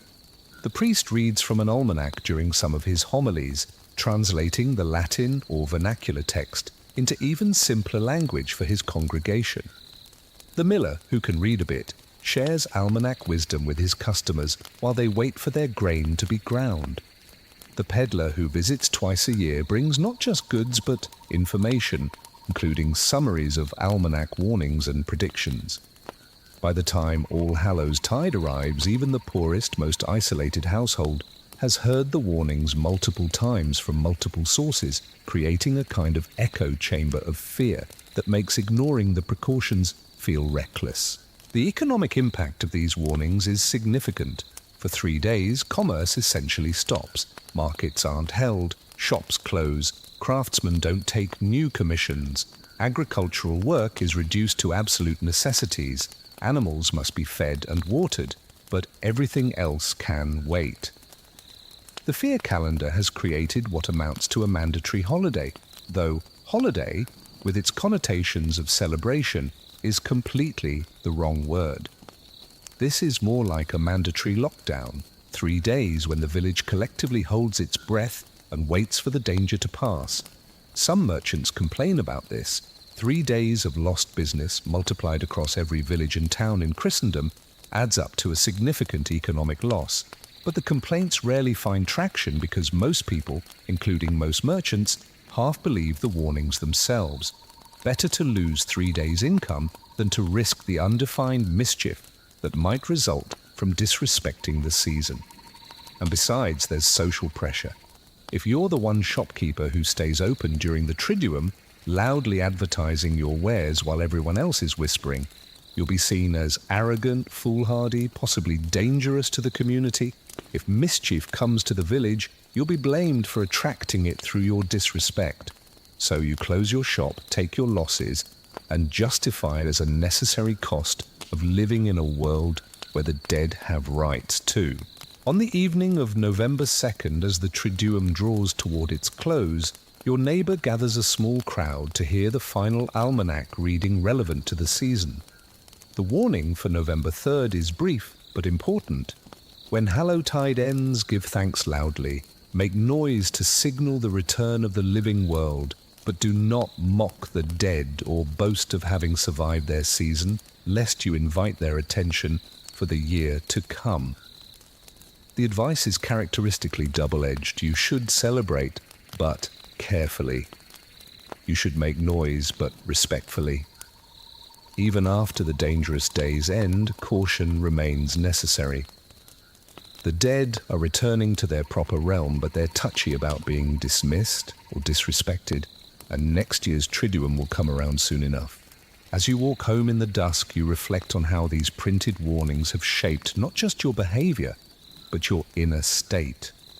You've spent 3 days afraid, not of anything specific, but of a generalized wrongness, a sense that the normal rules are suspended and danger lurks just beyond perception. The almanac didn't create that fear. It was already there, embedded in older traditions.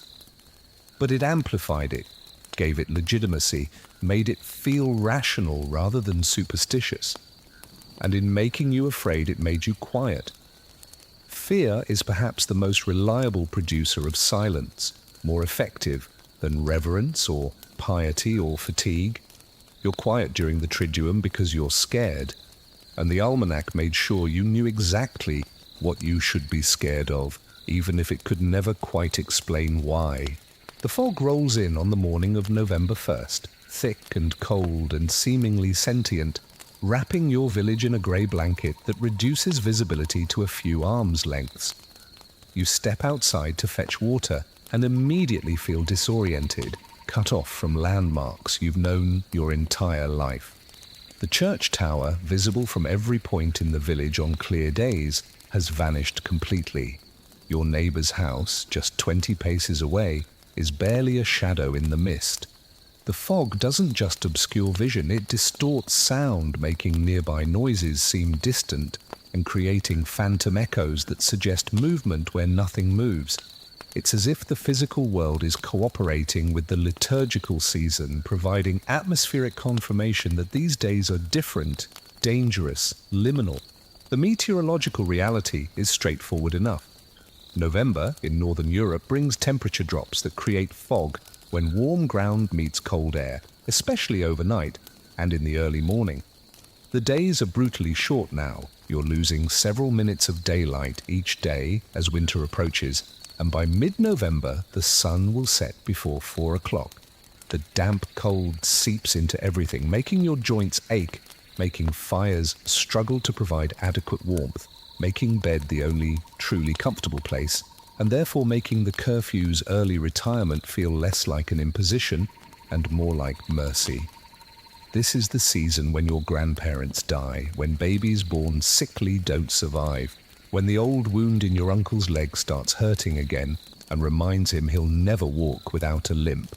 But while the weather is natural, its effects on behavior are profound.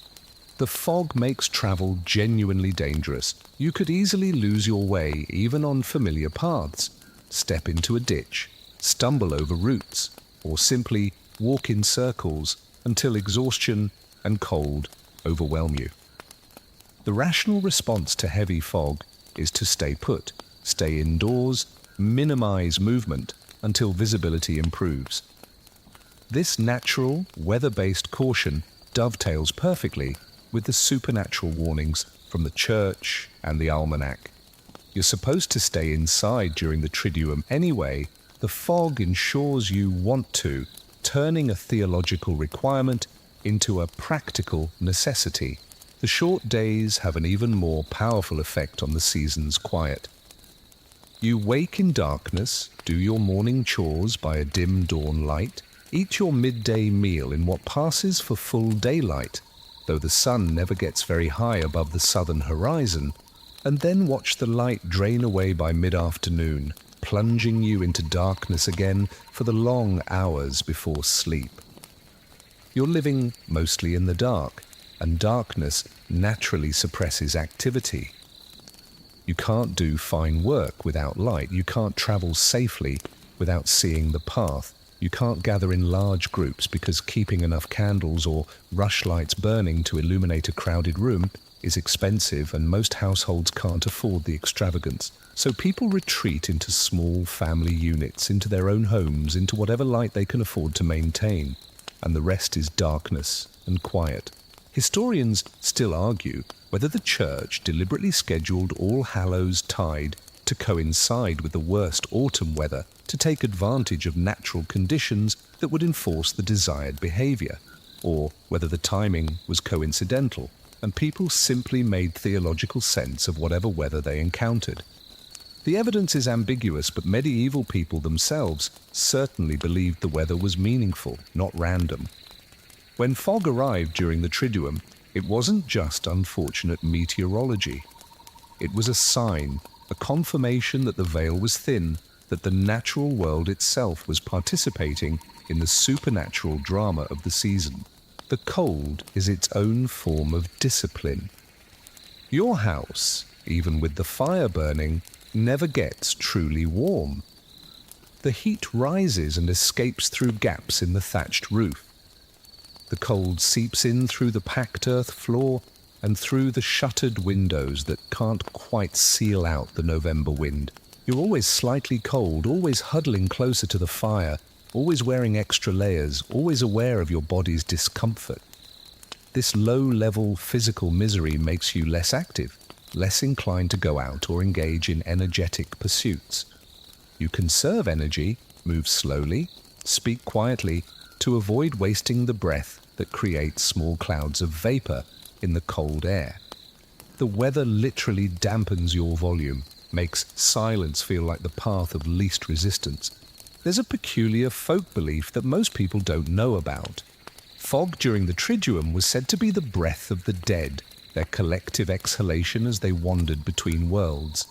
The logic was simple. You can see your own breath in cold air, so the fog must be breath too, just on a massive scale. The breathing of thousands of souls passing through the liminal space between death and whatever comes after. Some villages had rituals around this belief, with people stepping outside during foggy mornings and whispering the names of deceased relatives into the mist, believing the fog would carry their words to the intended recipients. Whether anyone truly believed this literally or whether it was more metaphorical doesn't really matter. The practice reinforced the atmosphere of quiet communication with the dead, of using whispers and mist rather than shouts and clarity. The bone-cold dampness gets into your lungs, makes everyone cough a little, creates a background chorus of throat clearing and sniffling that becomes part of the season's soundscape. Your voice itself changes in the cold. It comes out rougher, quieter, less willing to project. Shouting in cold weather hurts, makes your throat raw, so you naturally speak more softly, more carefully, rationing your vocal energy. The weather has quite literally stolen your voice, or at least reduced its power, making the Triduum's demand for quiet feel less like a sacrifice and more like an inevitability. By November the 2nd, the fog has been joined by drizzle, not real rain, just a persistent dampness falling from a grey sky, soaking into your clothes and chilling you to the bone whenever you venture outside. The combination of wet and cold is genuinely dangerous. You could develop a fever from staying damp too long, and a fever in November often proves fatal by December. So you stay dry, which means staying inside, which means limiting activity, which means more silence, more stillness, more time spent sitting by the fire with your family, whispering stories or praying or simply staring into the flames. The natural world seems to participate in the quiet too. The birds are mostly silent now.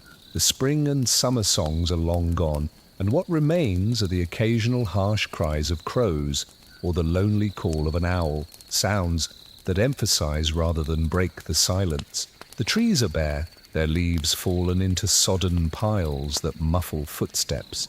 The streams run quieter in autumn than in spring, when snowmelt makes them rush and roar. Even the wind, when it comes, sounds different, less vigorous, more mournful, whistling through bare branches and around corners like something searching for a lost home.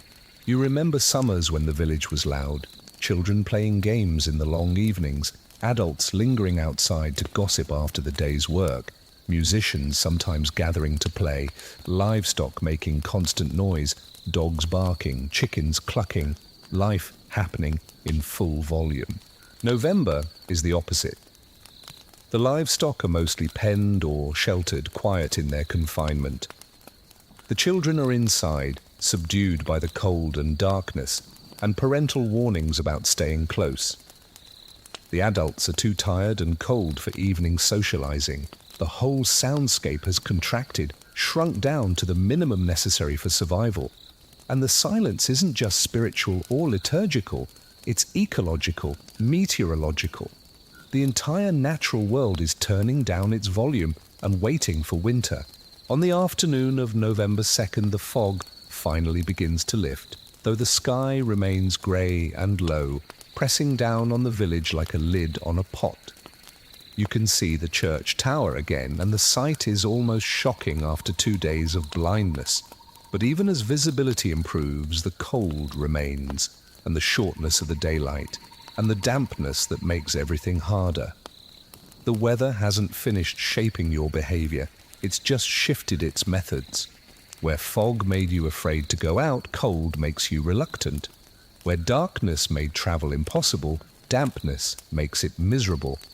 The result is the same. You stay inside, stay quiet, stay small, waiting for the season to shift, for November to exhaust itself and give way to the different challenges of deep winter.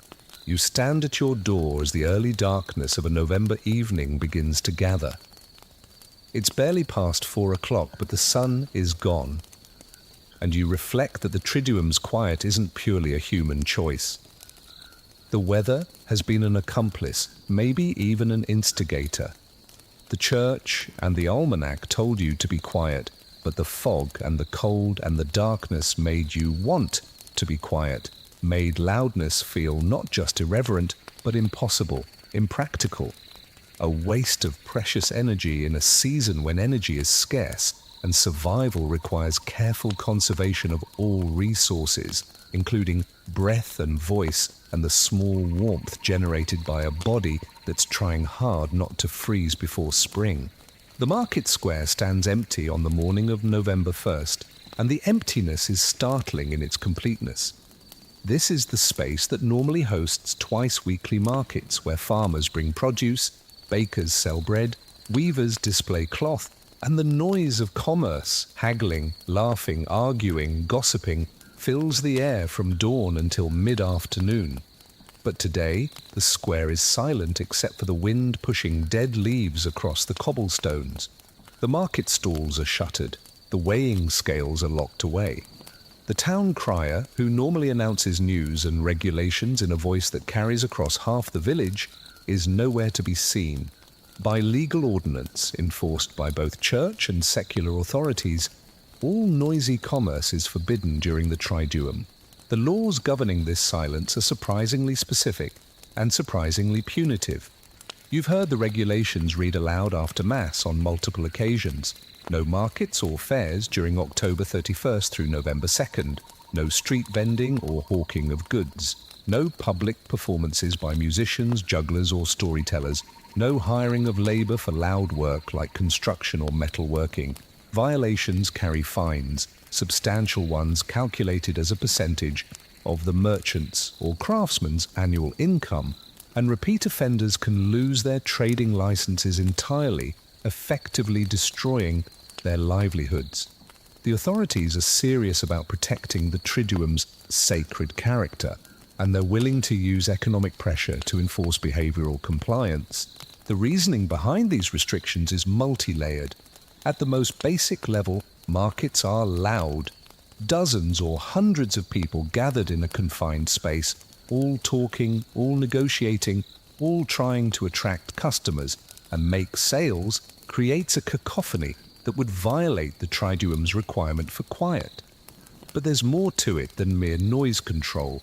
Markets represent worldly concerns, profit, acquisition, material competition, and the Triduum is supposed to redirect attention away from worldly matters towards spiritual ones. For 3 days you're meant to think about death, about the souls in purgatory, about your own mortality and the brevity of earthly life. It's hard to contemplate eternity while arguing over the price of turnips. There's also an element of enforced equality.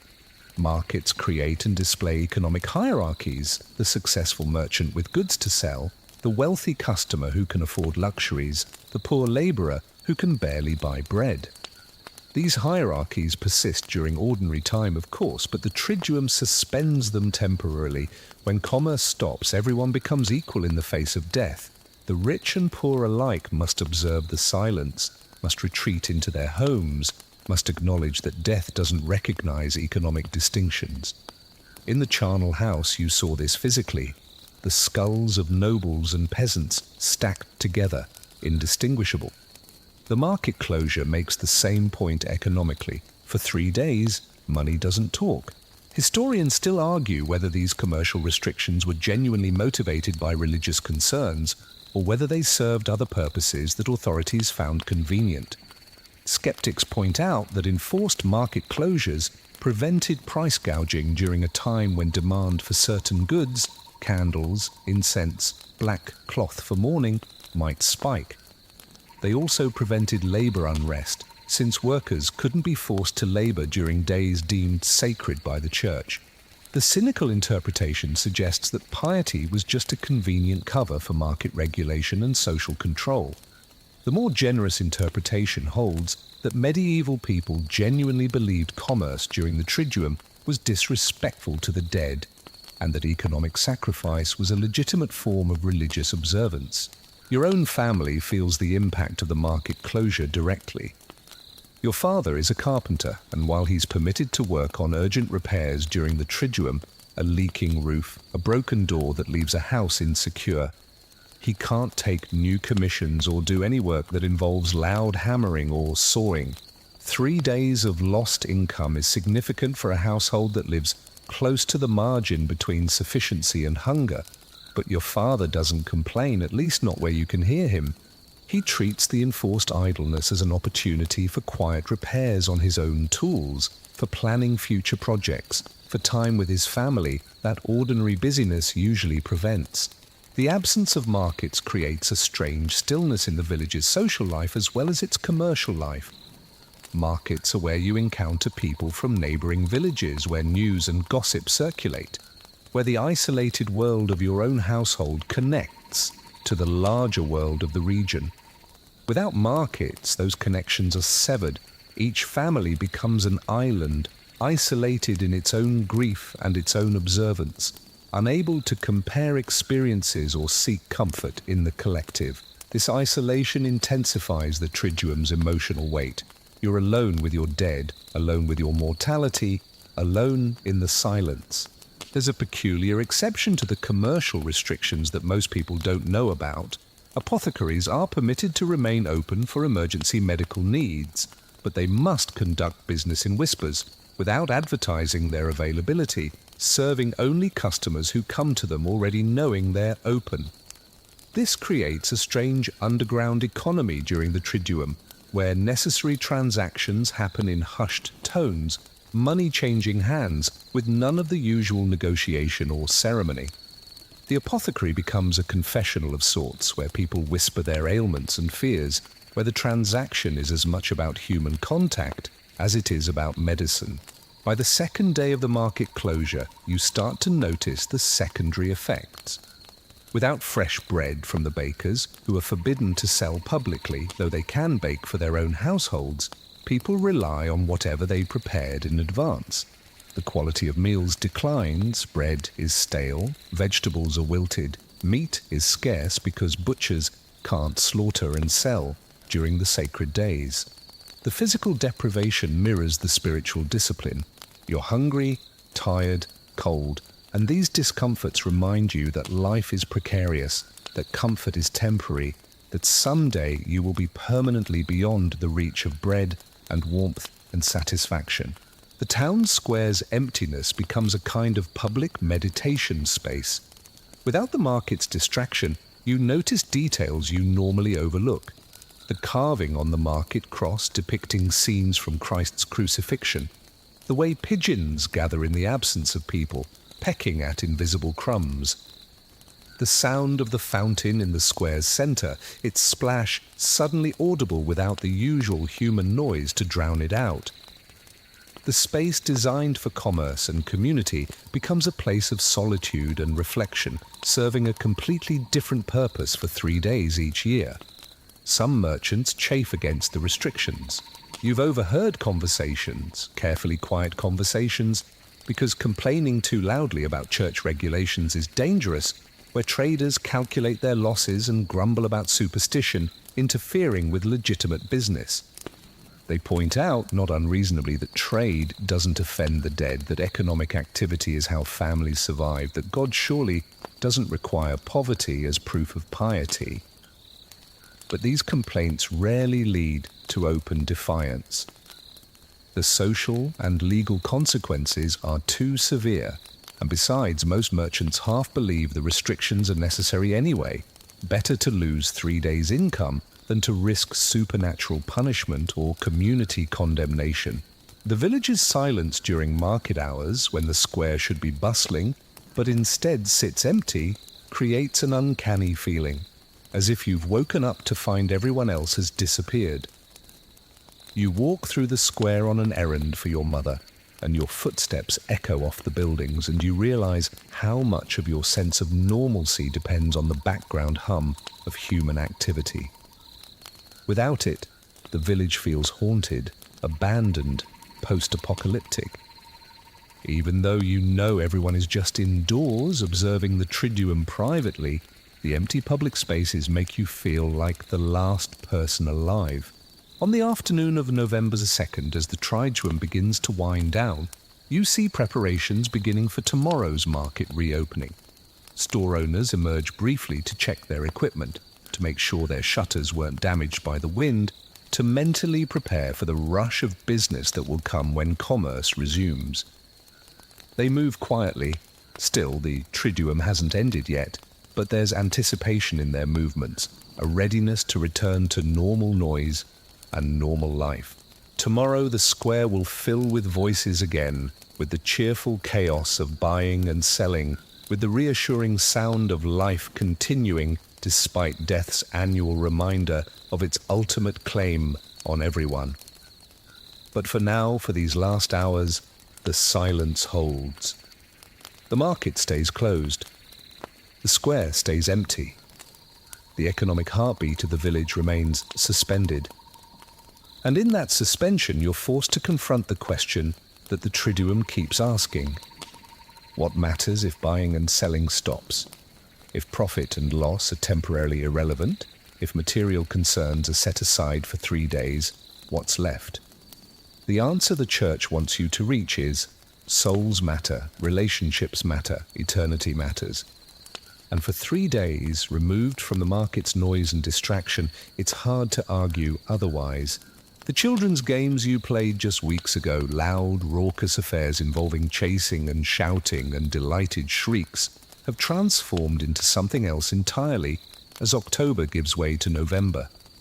You remember the last night of October before the Triduum officially began, when you and the other village children ran through the lanes playing a game called Fox and Geese, where one child chases the others and the noise level approaches chaos.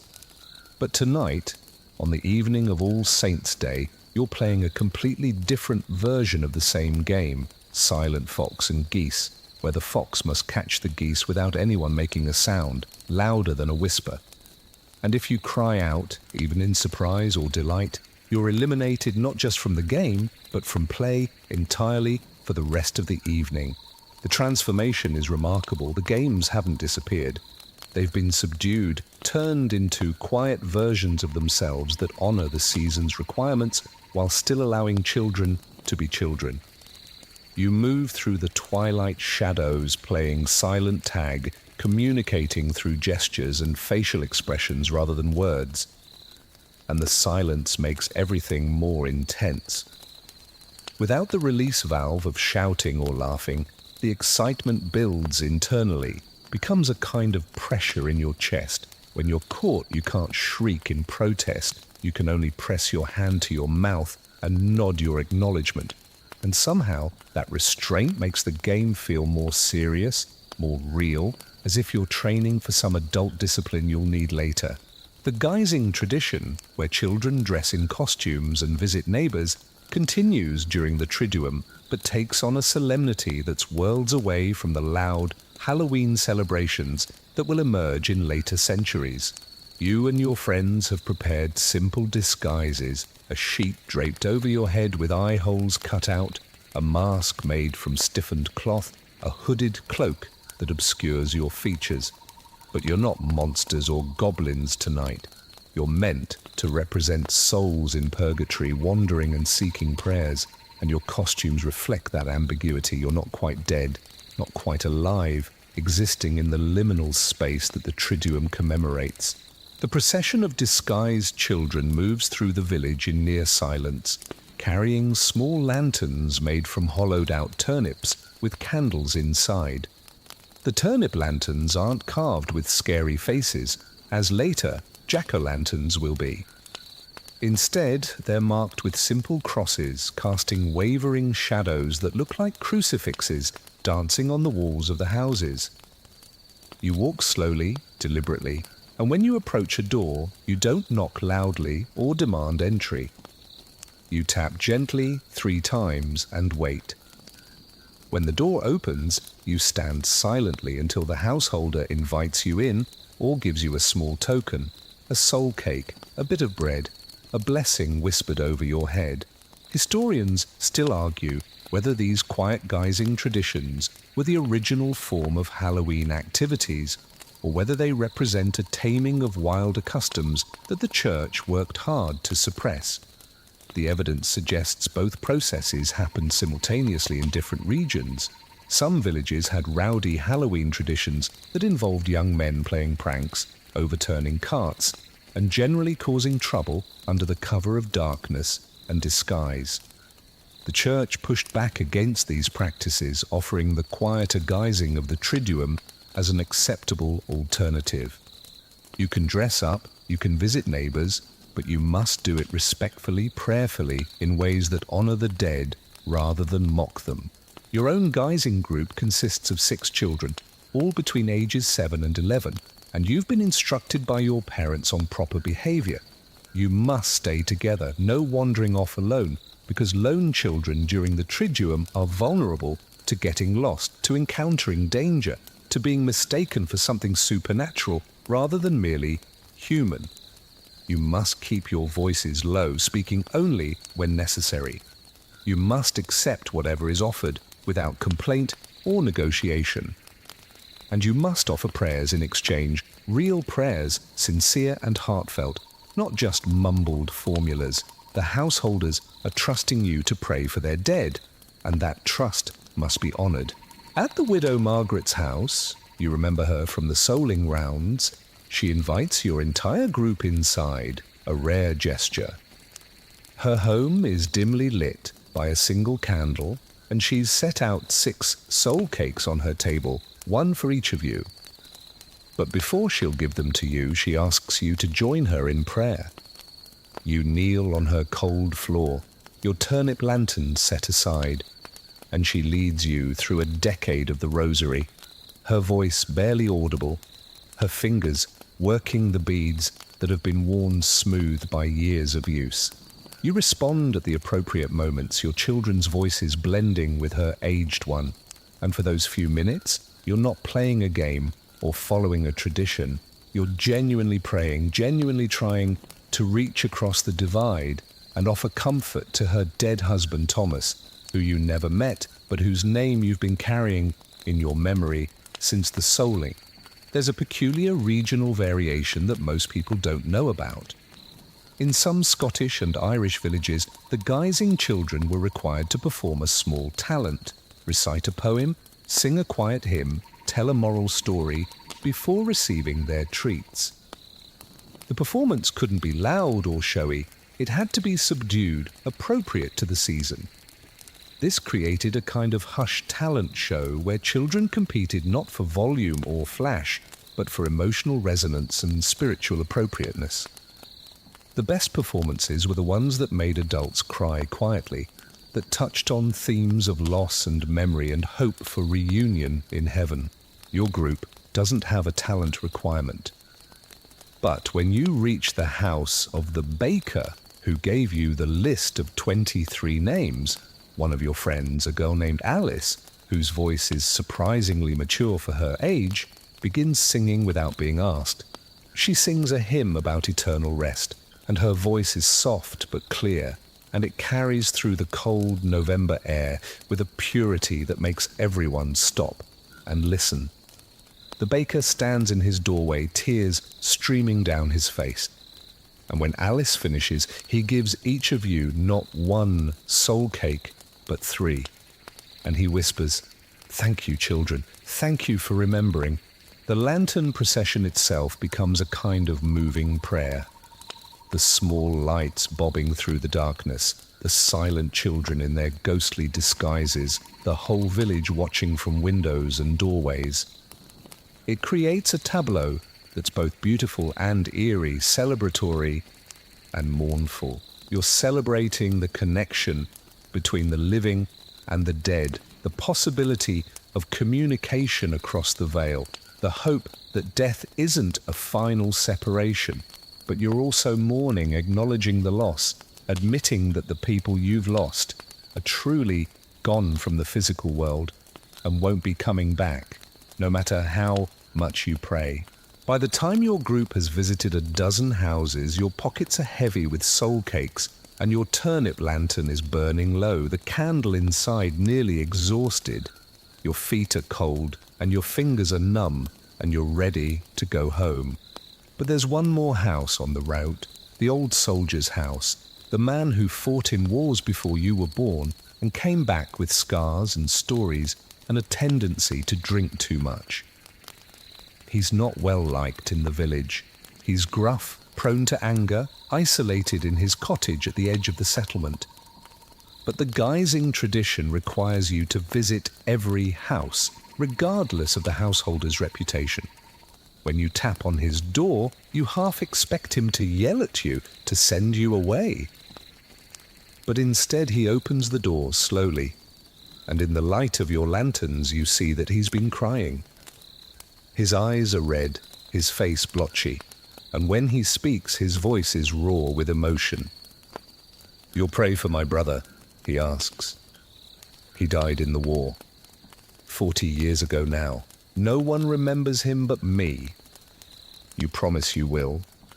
And he gives you soul cakes that are slightly burned.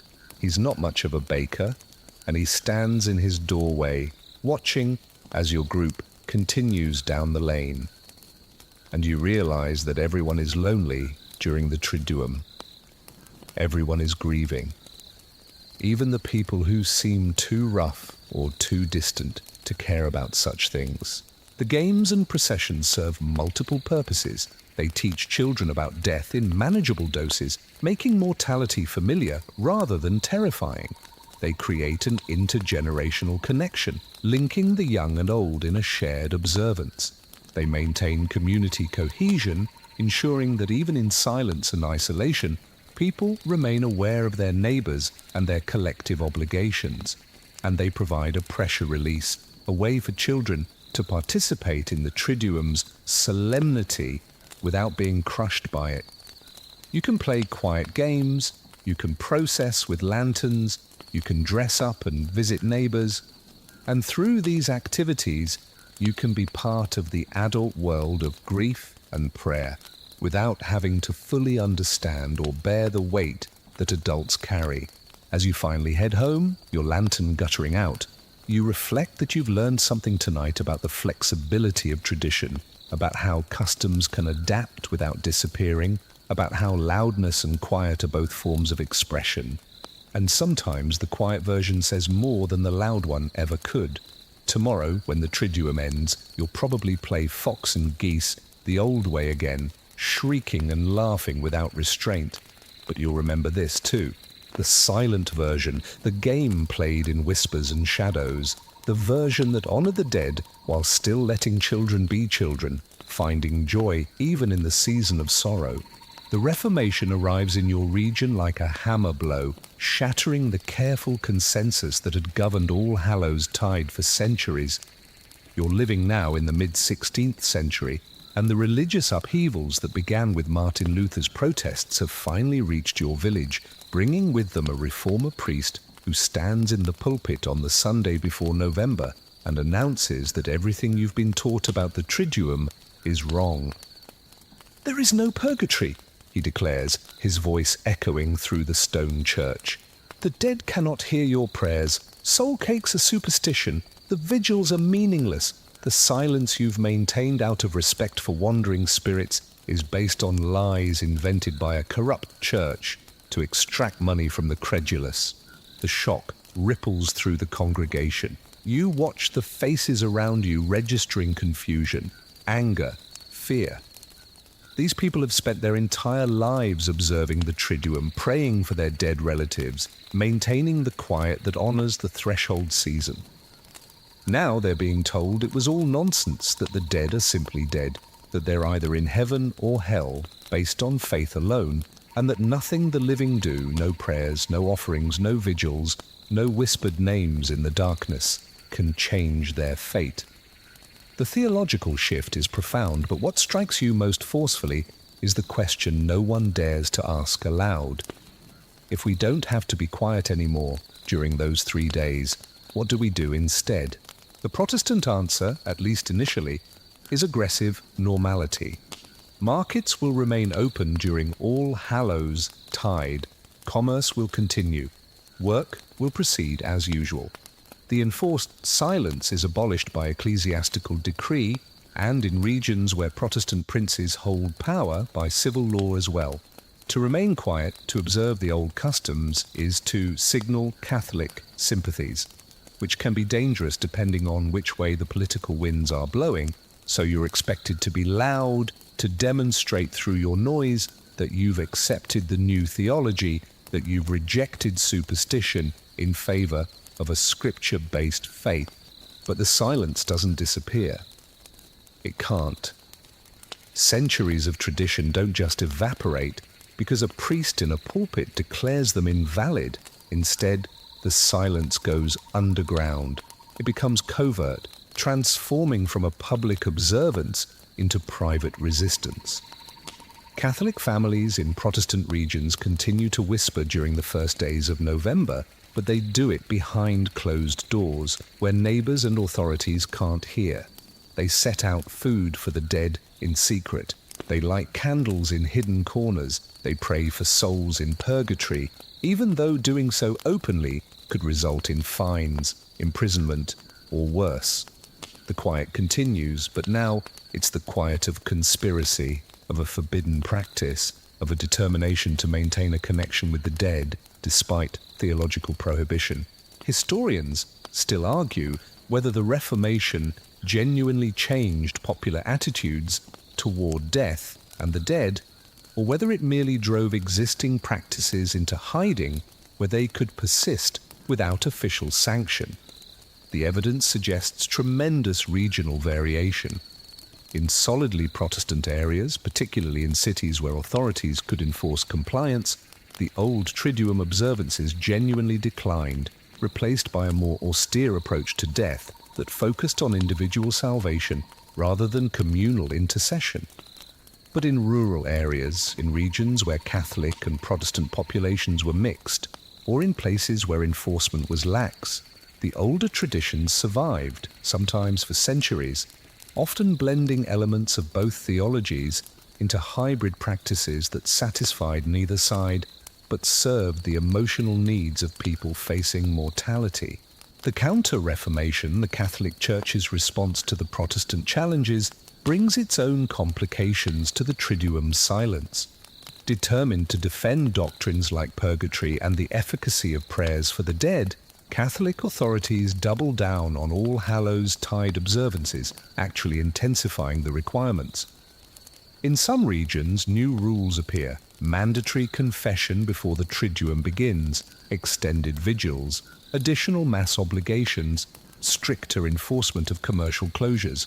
The quiet that had been cultural becomes explicitly theological, transformed from folk wisdom into official dogma that must be defended against Protestant attacks.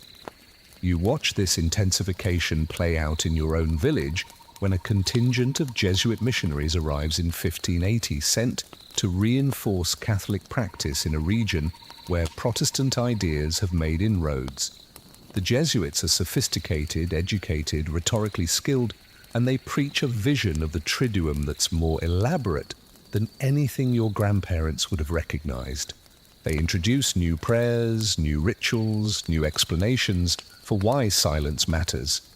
Not because you'll attract dangerous spirits if you're loud, but because quiet reflection demonstrates proper Catholic humility and obedience to church teaching. The superstitious elements are downplayed, replaced by theological justifications that can withstand Protestant critique. There's a peculiar irony in how both sides of the Reformation maintain the quiet while changing its meaning. Protestants who secretly observed the old ways are quiet because they must be. Noise would reveal their non-conformity. Catholics who publicly observe the enhanced Counter-Reformation version are quiet because the Church demands it as proof of orthodoxy. The end result is that All Hallows tide remains a season of whispers, but the whispers now carry different meanings depending on who's whispering and why. The silence that once united a Christian Europe now divides it, marking the boundary between competing visions of what death means and how the living should relate to the dead. The violence that occasionally erupts along these theological fault lines is itself conducted quietly, at least initially. You hear stories, always second-hand, always whispered themselves, of Protestant authorities entering Catholic homes during the Triduum and finding forbidden observances, a table set for the dead, candles lit for souls in a purgatory that officially doesn't exist, families gathered in prayer for deceased relatives when they should be demonstrating their Protestant faith through normal activity. The punishments vary: fines, public penance, imprisonment, occasionally execution for those deemed heretics. The silence, which had been about honoring the dead, becomes a matter of survival for the living. Your own family navigates these tensions with a practiced ambiguity. In public, you observe whatever the local authorities currently require. Protestant plainness when Protestant officials are watching, Catholic elaboration when Catholic enforcement is ascendant. But in private, you maintain something closer to the old ways, the pre-Reformation traditions that feel more authentic than either side's theological reconstruction. Your mother still sets a place for the dead, though she calls it something different depending on who might overhear. Your father still keeps vigil, though he frames it as personal devotion rather than a liturgical requirement. And you still whisper during those 3 days because whispering just feels right, feels true to something deeper than theology, something about respect and memory and the thin places where the dead still press close to the living. By the early 17th century, a kind of exhausted compromise has emerged in many regions. The Triduum survives, but its observance varies dramatically by location, family, and individual conscience. Some villages are militantly Protestant, conducting business as usual during early November as proof of their theological correctness. Others remain defiantly Catholic, maintaining elaborate observances that would have seemed extreme in pre-Reformation times. Most fall somewhere in between, mixing elements from multiple traditions, doing what feels necessary to honor the dead while avoiding trouble with whichever authorities happen to be in power at the moment. The quiet persists through all of this because regardless of theology, the emotional need remains. People still die, the living still grieve. The connection between the dead and the living still matters. Whether you call it prayers for souls in purgatory or treasuring the memories of the faithful departed or simply missing people you loved, the silence, however you justify it, whatever theological framework you use to explain it, serves that need. It creates space for grief, for memory, for the complicated work of continuing to love people who no longer exist in any tangible form. You're older now, watching a new generation navigate these same tensions, and you realize that the Reformation didn't actually settle anything about death or the dead. It just gave people new languages for talking about old needs, new justifications for behaviors that humans have always engaged in when facing mortality. The prayers might be in different languages, the theological explanations might contradict each other, the public observances might vary wildly from region to region. But underneath all of that, the whispers continue. People still lower their voices when speaking of the dead. They still treat early November as different from ordinary time. They still, in whatever ways their conscience and their circumstances permit, make room in their lives for the absence, for the loss, for the silence that death leaves behind and that the living must somehow learn to inhabit. You're living in the Victorian era now, and death has become theatre. The quiet of All Hallows tide hasn't disappeared. If anything, it's been amplified, intensified, transformed into an elaborate performance of mourning that would have bewildered your medieval ancestors. The silence is still there, but now it's draped in black crepe, codified in etiquette manuals, measured in precise durations that vary depending on your relationship to the deceased.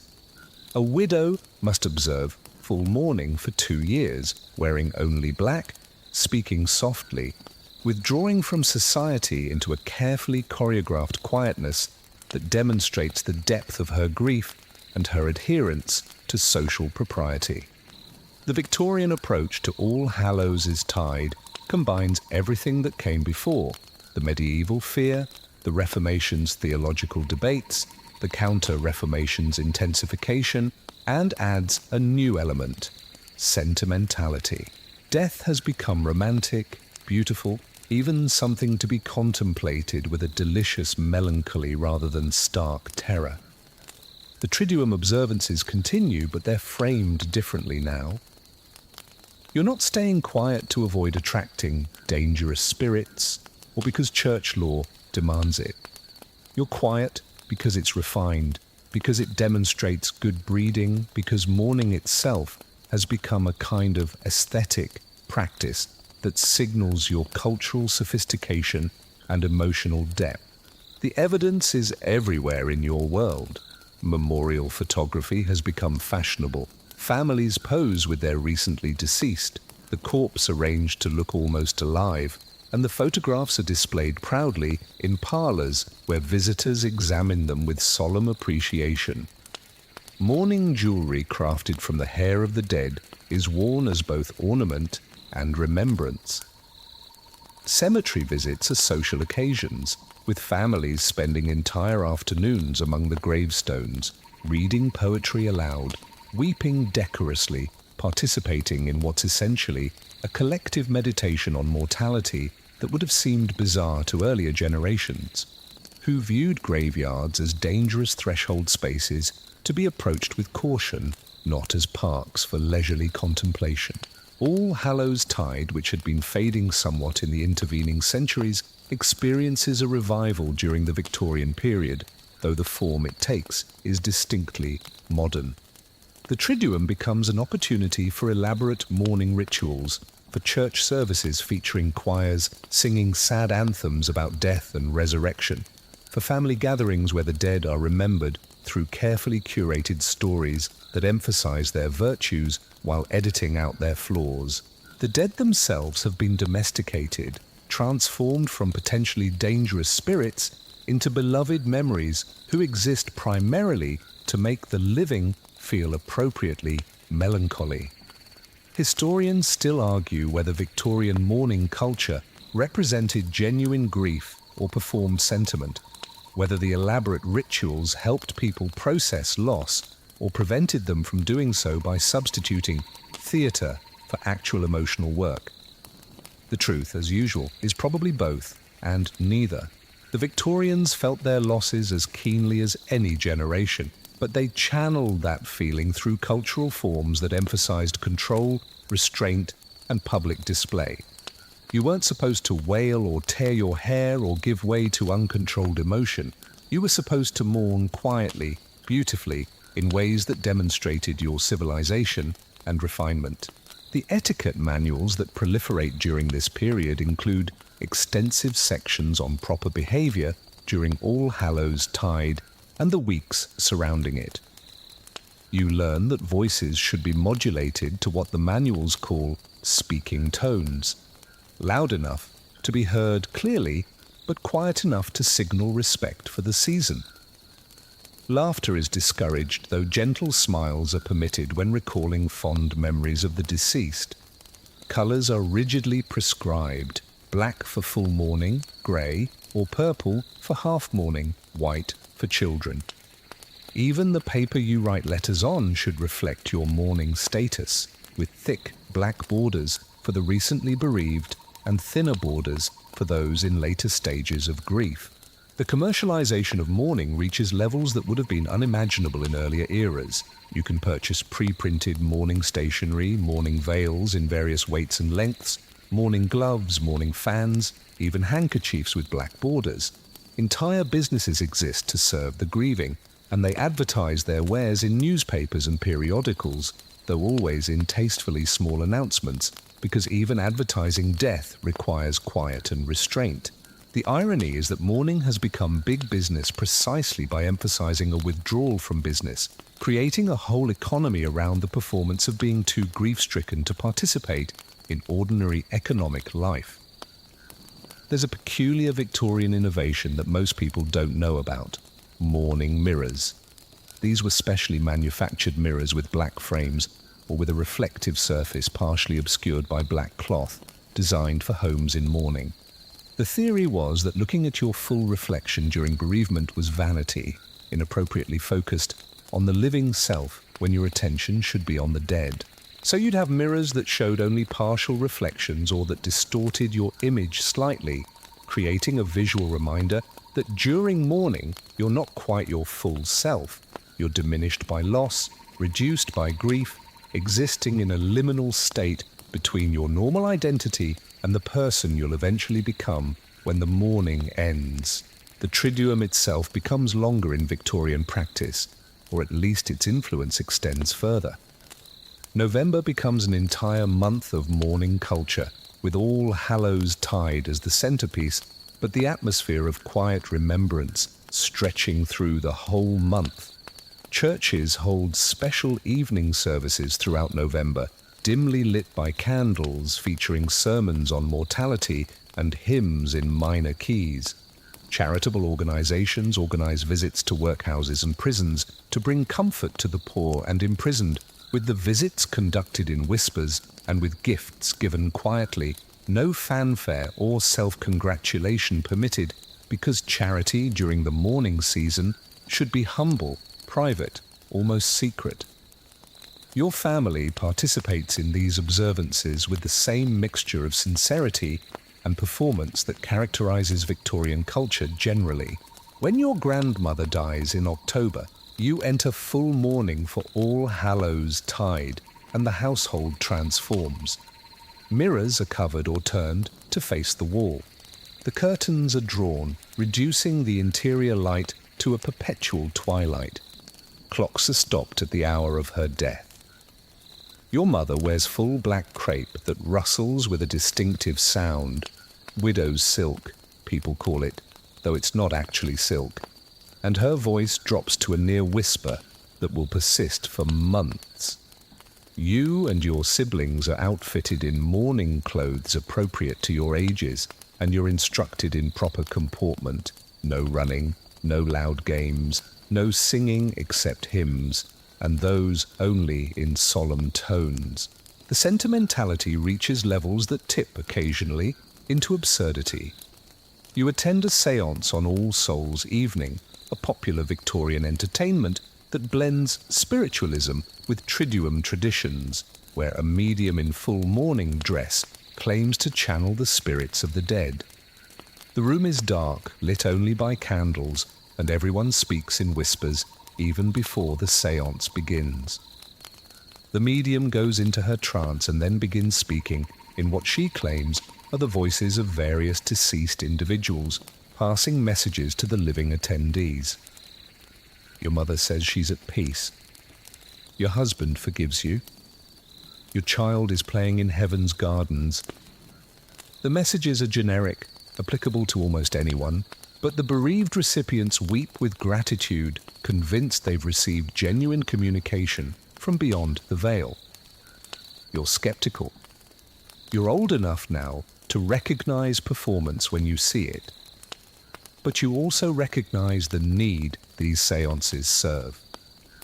The Victorian emphasis on quiet, controlled mourning doesn't actually eliminate grief. It just drives it underground, forces it into acceptable channels. The séances provide an outlet, a way to express a longing for the dead that's wrapped in enough mystical glamour to make it socially acceptable. You can sob at a séance in a way you couldn't sob in the street, because the séance is a sanctioned space for an emotion that Victorian propriety otherwise forbids. By the end of the 19th century, this elaborate mourning culture is beginning to seem excessive, even to its practitioners. Critics write articles questioning whether all this crepe and jewelry and ritual actually helps anyone, or whether it just makes mourning harder by adding social performance obligations to genuine grief. The First World War will deliver the final blow to Victorian mourning practices when entire generations of young men die in the trenches. The old rituals prove inadequate, and something simpler, more personal, less theatrical will eventually replace them. But during this Victorian moment, the Triduum's quiet reaches perhaps its most elaborate expression. The silence isn't fearful or superstitious or even particularly religious anymore. It's aesthetic, performative, a way of demonstrating that you're the right sort of person, sensitive, refined, properly emotional in properly restrained ways. The dead have been transformed from dangers or souls needing prayers into occasions for beautiful sadness, for displays of feeling that are simultaneously deep and controlled, passionate and proper. Do you remember the raw, ancient fear that kept your medieval ancestors whispering? It's still there somewhere, underneath all the crepe and ritual, but it's been so thoroughly domesticated that you'd hardly recognize it if you stumbled across it in a dark November lane. You're standing in a small village in rural Poland on the evening of October 31st, and it's the early 21st century now. But something ancient persists here. While most of the world has transformed All Hallows Tide into Halloween, loud, commercial, bright with plastic decorations and children shrieking for candy, this place remembers. The cemetery is filled with people, but they're not making noise. They're lighting candles, thousands of them, placing them on graves until the entire hillside flickers with small flames. And the only sounds are footsteps on gravel paths, the strike of matches and occasional whispered prayers. The silence isn't enforced by law or threatened by supernatural danger. It's chosen, maintained, a collective decision that some things still deserve quiet, even in a world that's forgotten how to be quiet. This isn't the only place. Across Europe, pockets of traditional Triduum observance survive in unexpected corners. A village in Bavaria still closes its shops for 3 days in early November. The old ordinances were repealed centuries ago, but the practice continues through sheer cultural inertia and a sense that the dead deserve this respect. A parish in rural Ireland still holds overnight vigils, though now they're optional and only the elderly attend, sitting in drafty churches and praying the rosary in voices worn thin by age and sorrow. A cemetery in Mexico, because the tradition traveled across oceans with colonization, blazes with marigolds and candles during Dia de los Muertos. And while the Mexican version is more colorful, more celebratory than the European Triduum, the underlying structure is the same. A time set aside, a boundary marked, a space held open for the dead to be remembered. But these are exceptions, islands of old observance in a sea of modern forgetting.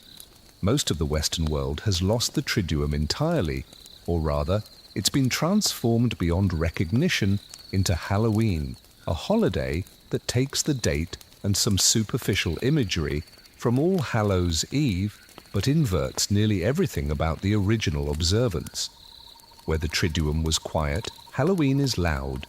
Where the medieval season was about making yourself small and unnoticeable, Halloween is about performance and display.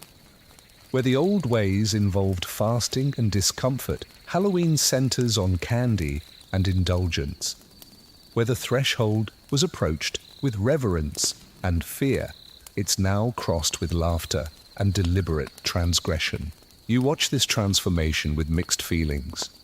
Part of you, the part that loves history, that mourns lost traditions, feels a genuine grief for what's been abandoned. The medieval understanding that death requires special seasons, that the boundary between the living and the dead is real and must be respected, that silence can be sacred and necessary. All of this has been sacrificed to modernity's twin gods of commerce and entertainment. The market closures that once protected the Triduum's sacred character have been replaced by Halloween sales. The whispered prayers have been drowned out by recorded monster screams playing from plastic decorations. The careful rituals that helped communities process mortality have been replaced by parties where death is a costume, a joke, nothing to be taken seriously. But another part of you recognizes that something genuine persists even in the transformed version. Children dressing up and visiting neighbors, even if they're shouting instead of whispering, even if they're demanding candy instead of offering prayers, are still participating in a threshold crossing. They're still acknowledging that this night is different. The jack-o'-lanterns with their carved faces, even though they're meant to be funny rather than protective, still mark boundaries, still create light in the darkness, still serve, however unconsciously, some of the same functions as those turnip lanterns your ancestors carried through the November fog. The modern celebration has lost the theological framework and the existential seriousness, but it hasn't completely forgotten that there's something important about late October and early November, some reason to mark this transition, even if we can't quite remember what the transition is between. Historians still argue whether the loss of traditional Triduum observances represents cultural impoverishment or a healthy secularization. whether we've abandoned something necessary or simply outgrown superstitions that serve their purpose in pre-modern contexts but have no place in contemporary life. The debate is unresolvable because it depends on your assumptions about what death means and whether the dead have any claim on the living. If death is simply biological cessation, if consciousness ends at brain death and nothing persists, then elaborate mourning rituals and quiet seasons and prayers for the dead are indeed pointless, and Halloween's lighter approach makes perfect sense. But if something does persist, a memory, an influence, some kind of ongoing relationship between the living and the dead that can't be reduced to neurons and synapses, then maybe we've lost something we still need. The commercial aspect of modern Halloween is impossible to ignore. By the early 21st century, Halloween has become the second most profitable holiday in the United States after Christmas, generating billions of dollars in costume sales, candy purchases, decoration expenditures, and party supplies. The irony would be delicious if it weren't so sad. The medieval church created market closures during the Triduum specifically to prevent commerce from overwhelming sacred time. And now the commercialization is complete, total, unquestioned. You can buy inflatable graveyards for your lawn. You can purchase costumes that sexualize death itself. You can attend parties where the whole point is consumption of alcohol, of food, of entertainment, with no moment of silence, no pause for reflection, no acknowledgement that death might deserve something more than being turned into a party theme. Yet, even within the commercial Halloween, you find unexpected survivals of older impulses. The haunted houses that have become popular attractions, where people pay to be frightened by actors in monster costumes, can be read as secularized versions of Threshold Crossing. Spaces where you voluntarily enter the realm of death and horror, test yourself against fear, and emerge back into the safety of ordinary life. The experience is controlled, commercialized, stripped of genuine spiritual danger, but the structure echoes something ancient. The need to acknowledge death, to face it directly at least once a year, to prove you can look into the darkness and not be destroyed. There's a peculiar modern phenomenon that most people don't recognize as connected to Triduum traditions. The Day of the Dead imagery that's become fashionable in contemporary culture, showing up on everything from tattoos to graphic t-shirts to Instagram posts.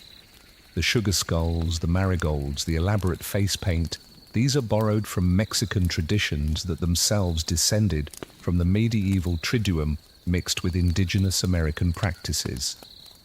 Most people wearing this imagery have no idea of its origins or significance. They just think it looks cool, edgy, beautifully morbid. But in wearing it, in spreading these images through our visual culture, they're unconsciously participating in the same impulse that drove your medieval ancestors to carve crosses into soul cakes. The need to mark death, to acknowledge it visually, to create art from mortality. The few places that maintain traditional Triduum observances have become tourist attractions in some cases, their authenticity commodified for visitors seeking authentic cultural experiences.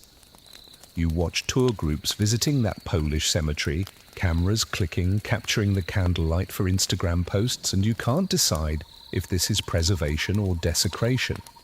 The locals still pray quietly, still light their candles for specific dead relatives, still maintain the silence as best they can. But they're doing it in front of an audience now, performing their tradition for outsiders, and the presence of observers inevitably changes what's being observed.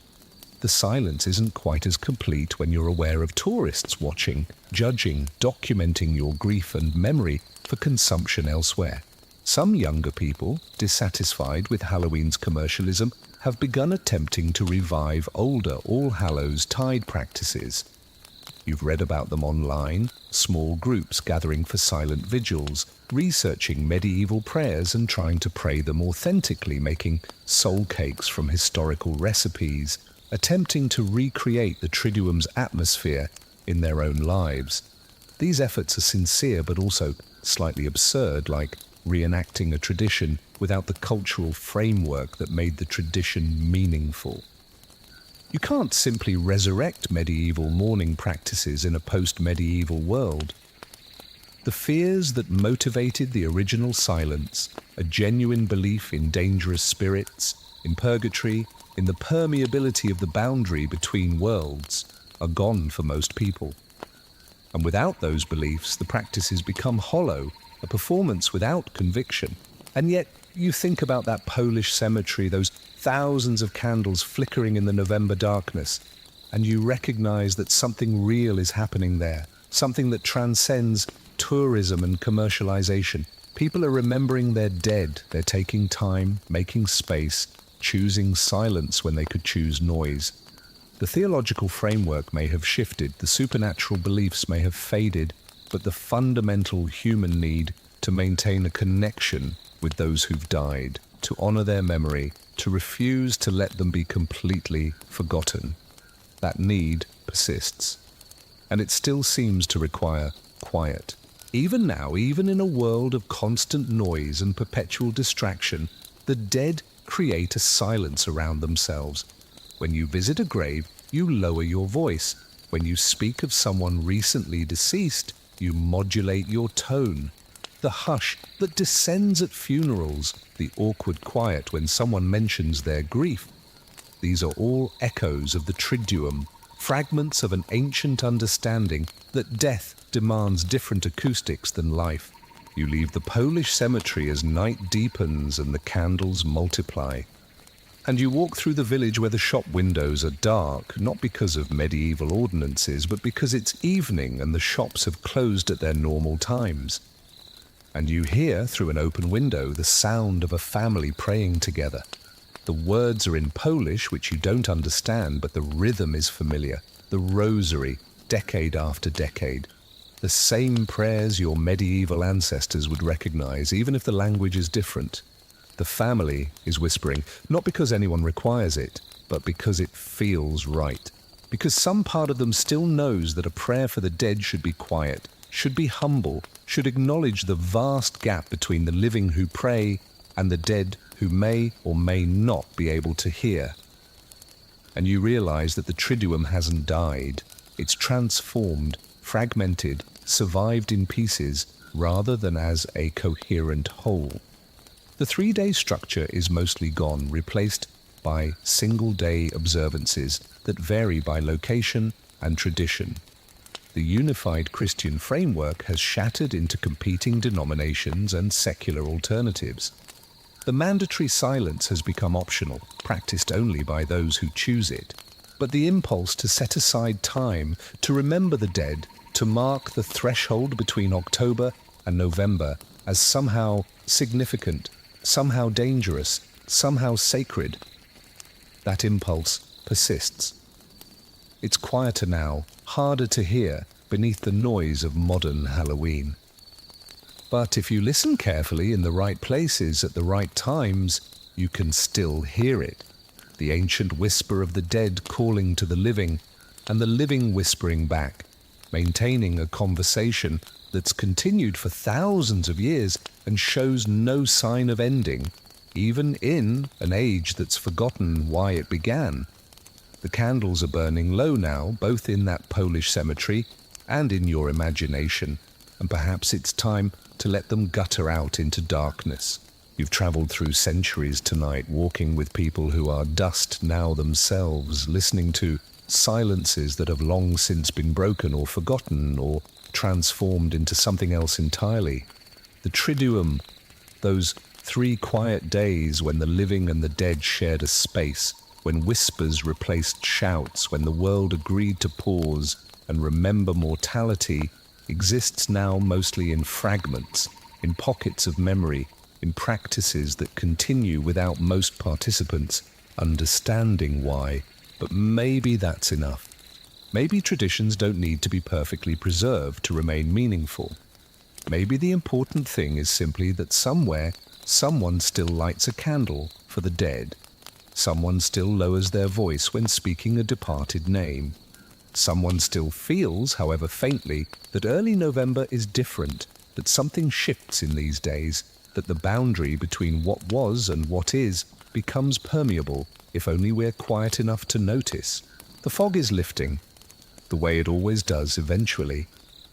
Morning comes even after the longest night. The triduum ends and ordinary noise returns. And life continues with all its demands and distractions. But for a little while, for 3 days or 3 hours or 3 moments of genuine quiet, you remembered. You made space. You honored the dead by giving them what they can no longer claim for themselves. Your attention, your memory, your willingness to be silent in a world that has forgotten the value of silence. Sleep now. The dead are resting, and so should you. Tomorrow the world will be loud again, but tonight, just for tonight, let the quiet hold you. Let it remind you that some things, love, loss, memory, are too important for noise.